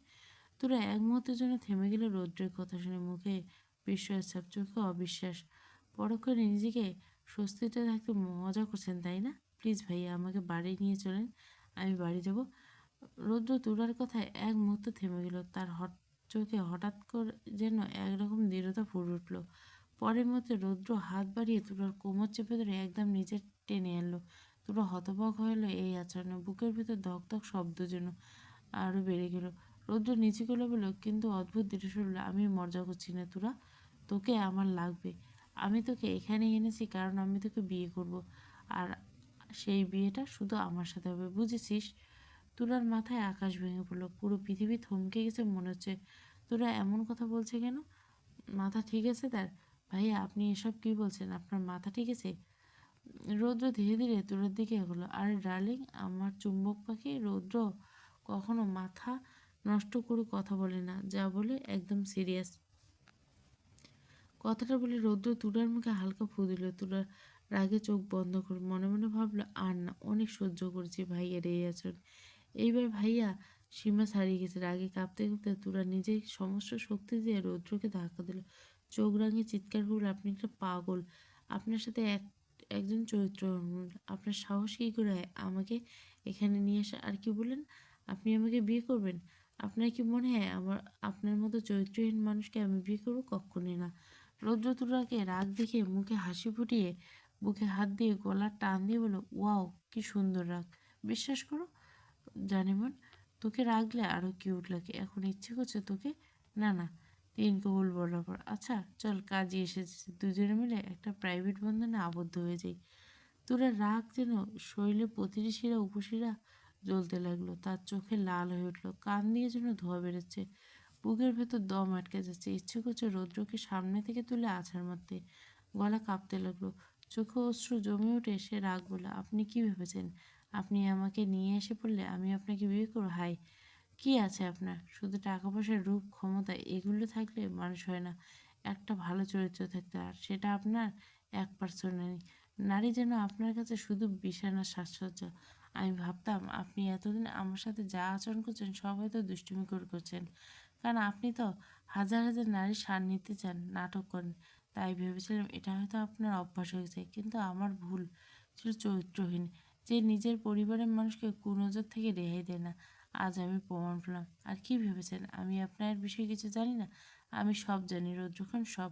শুধু মুখে বলি না, কারণ আপনি আমার ভাই, একজন পরিবারের সদস্য বলে চুপ ছিলাম।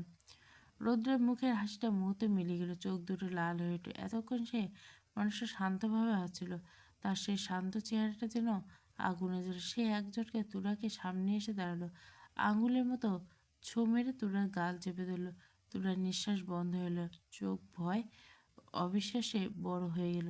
রৌদ্র দাঁত চেপে গলায় ঝাঁঝ মিশে বলল, অনেক বলছিস শালির বাচ্চা, ভালো লেগেছে বলে তুই এখন তেজ দেখিস? শুন শালির ঘরের শালি, আমি কোনো নাটক করছি না, আমি তোকে সত্যিই ভালোবেসে, বুঝছিস? তুই আমার চোখে পড়ছিস মানে তুই আমার। তোর আমার থেকে মুক্তি নেই, কোনো রাস্তা নেই তোরা। তুই চাইলে আর না চাইলে তুই আমাকে বিয়ে করবি। রৌদ্রর কথাগুলো যেন আগুনের শিখার মতো তুরার মুখে এসে পড়ল। ভয়, ঘৃণা আর অপমান মিশ্রিত অনুভূতি তুরা কাঁপতে লাগলো। তুরার মুহূর্তে রাগে আগুন জ্বলে উঠল, ভয়কে যেন পুরোপুরি গিলে ফেলে। দাঁতে দাঁত চেপে চোখে পানি কাঁপা কাঁপা গলায় বল, দেখলে যেতে মরে গেল, আমি আপনাকে বিয়ে করবো না। কুত্তার বাচ্চা, তুই আসলে একটা খারাপ চরিত্রহীন মানুষ। শেষ পর্যন্ত নিজের বোনকে কুনজর থেকে রেহাই দিলি না। আমার ঘৃণা হচ্ছে তোকে দেখে। রৌদ্রের ধৈর্যের বাঁধ ভেঙে ফেলল। তুরার চোখে আগুন, কণ্ঠে অচল রাগারাগি, রাগ আর হতাশা মিলে এসল। ঠোঁট কামড়ে রাগ সামলাতে না পেরে এক ঝটকায় তুরাকে কাঁধে নিয়ে তুলে নিয়ে রুমের দিকে হাঁটা ধরল। পা মাটিতে ভাঁজ কেটে ছুটে যাচ্ছে, যেন কোনো বাধা নেই। তুরা পা নাড়াতে লাগলো, শরীর কাঁপছে, নিঃশ্বাস আটকে যাচ্ছে। হাত দিয়ে রৌদ্রের পিঠে সমান তালে কিল ঘুষি দিতে লাগলো। কুত্তার বাচ্চা, ছাড় আমাকে। আমি তোর নামে নারী নির্যাতনের মামলা দিব, তোকে আমি রিমান্ডে ঢুকবো, ছাড় বলছি। তুরার আওয়াজে অদ্ভুত এক কণ্ঠ,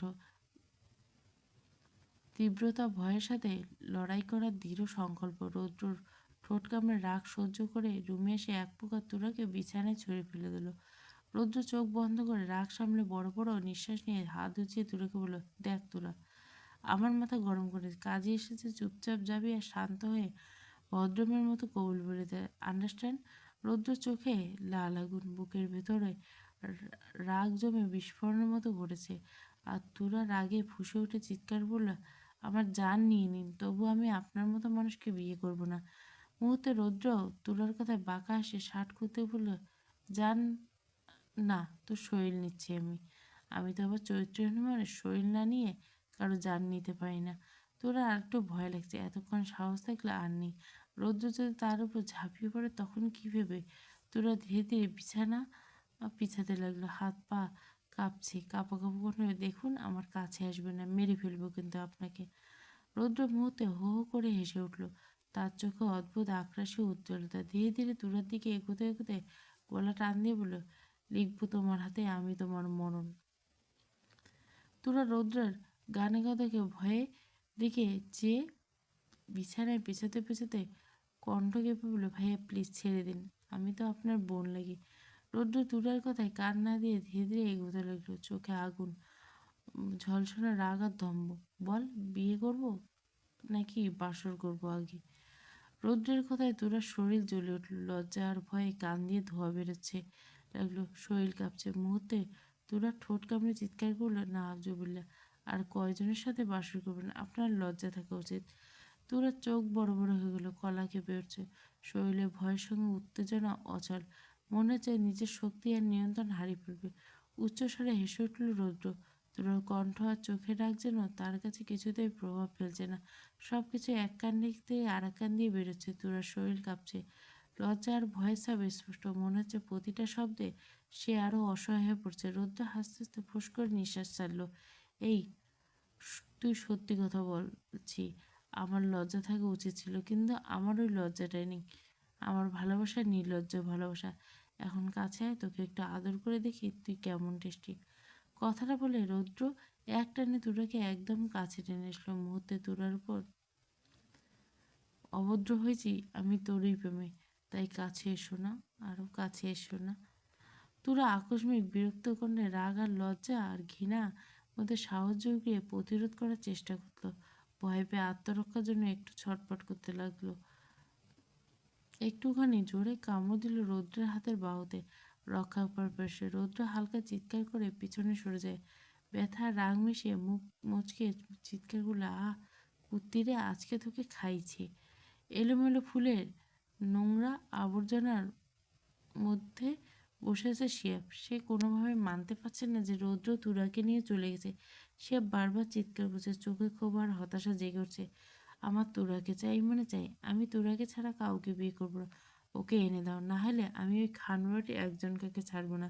সে এবার গলা কাঁপছে, হাত বাতাসে ঢেলে চিৎকার করছে। ঘরের মধ্যে উত্তেজনা আর রাগের তীব্রতা স্পষ্ট, একা নয়, মানসিকভাবে সে দৃঢ়, নিজের লক্ষ্যে স্পষ্ট। শিয়াবের বাবা মা ড্রয়িং রুমে বসেছে, দুজনের চোখে মুখে চিন্তার ছাপ স্পষ্ট। ঘরে সাজানো ফুলগুলো অচেনা অবস্থায় কুড়িয়েছে। শিয়াব যখন শুনল রৌদ্র তোরাকে নিয়ে চলে গেছে, তখন থেকে তার ভেতর পাগলামি ধীরে ধীরে জেগে উঠছে। মাথার যেন অলোক ঝড় উঠেছে। সে ঘরে ঢুকে ফুল ছিঁড়ে ছিঁড়ে ছড়িয়ে দিল। আন্দাজ করা যায় না কোথা থেকে তীব্র আক্রোশ এসেছিল। বারবার চিৎকার করল, কণ্ঠে ছেদে বেদনা উঠল, তোরাকে এনে দাও, নইলে আমি কাউকে ছাড়বো না। সে আবার চোখে ভালোবাসাটা পাগলামি দেখে সেই প্রেম এখন বেদনা আর রাগে রূপ নিয়েছে। বাবা মায়ের চোখে আঘাতে ভয় তারাকে কেকে ধরতে চাইলে শিয়াবের অস্থির পদক্ষেপগুলো থামছে না। ঘরের মধ্যে এক আকস্মিক স্রোত, ভয়, কষ্ট আর অকল্পিত জেদ সব মিশেছে। খানবাড়িতে এক বিরাট নীরবতা, কারো মুখে কোনো কথা নেই, হাসি নেই। মনুষ্যত্ব যেন গভীর দুঃখের সাগর আছে। হলরুমে সবাই বসে আছে। রৌদ্রের ফোনে বারবার কল দিল, বরাবরই বন্ধ পাওয়া যাচ্ছে। তনুজা খান কণ্ঠ ভেঙে কেঁদে কেঁদে পড়ছেন। মেয়ের জন্য চিন্তায়, অস্বস্তি আর অসহায়তার সীমা নেই। সব কিছুর মাঝে আনোয়ার খানের মুখ চিরস্থায়ী সে মুহূর্তে শক্ত সঙ্গীত হয়ে দাঁড়ালো। গলার কণ্ঠে দৃঢ়তা রেখে তিনি আশিক খানের উদ্দেশ্যে বলল, থানায় ফোন কর, বলবি আমাদের ঘর থেকে একটা মেয়ে কিডন্যাপ হয়েছে, যে নিয়ে গেছে তাকে ধরতে আনতে বলে আইনের আওতায় দিয়ে জেলে দেওয়া যায়। মুহূর্তে খানবাড়ির সকলে থমকে, সবার চোখ এখন আনোয়ার খানের দিকে। হলটি নিস্তব্ধ, কেবল ঘড়ির টিকটিক শব্দে কিচেনে কোথাও থরথর করা পাত্রের আওয়াজ ভেসে আসছে। রৌশনী খান মুহূর্তে বললেন, কি বলছেন আপনি এগুলো? রৌদ্রকে নিয়ে গেছে তুরাকে? রৌদ্র আপনার ছেলে, ওকে কেন পুলিশে দিবেন? আনোয়ার খান নীরবতা ঘরটা অতিক্রম করে স্থির করে নেবেন, হ্যাঁ, রৌদ্র এইবার ছেলে, অর্থাৎ আমার ছেলে। কিন্তু এইবার এই থেকে একজনকে নিয়ে পালিয়ে গেছে, যার মানে সে একজন অপরাধী, আর অপরাধীকে সাজা দিতে কোনো অবস্থায় এক পা পিছু হব না। খানবাড়ির সবাই আনোয়ার খানের শক্ত কণ্ঠ শুনে আর কেউ কিছু বলে সাহস পেল। রৌজনী খান আসলে মুখ গুজে কান্না আটকে চেষ্টা করছেন। আনোয়ার খান এবার আশিক খানের উদ্দেশ্য বল, কি বলছিস শুনতে পাস নাই? এই মুহূর্তে থানায় কল দিবি, তুই না দিলে আমি দিচ্ছি। আশিক খান চুপ করে দাঁড়িয়ে রইলেন, নরম চোখে বড় ভাইকে দেখে সম্মান করতেন, তেমনি বড় ভাইয়ের সিদ্ধান্তকে সম্মান জানাতেছে। কিন্তু মুহূর্তে আশিক খান ব্যর্থ। আনোয়ার খান আশিকের দিকে তাকিয়ে গম্ভীর কণ্ঠে বলে, ঠিক আছে, কল দিবি না, আমি দিচ্ছি। এই বলে আনোয়ার খান ফোন বের করে থানায় কল দিলেন এবং উপরতলায় চলে গেলেন। বাড়ির লোকজন সবাই হচ্চলিত হয়ে ধূপ করে বসে রইল।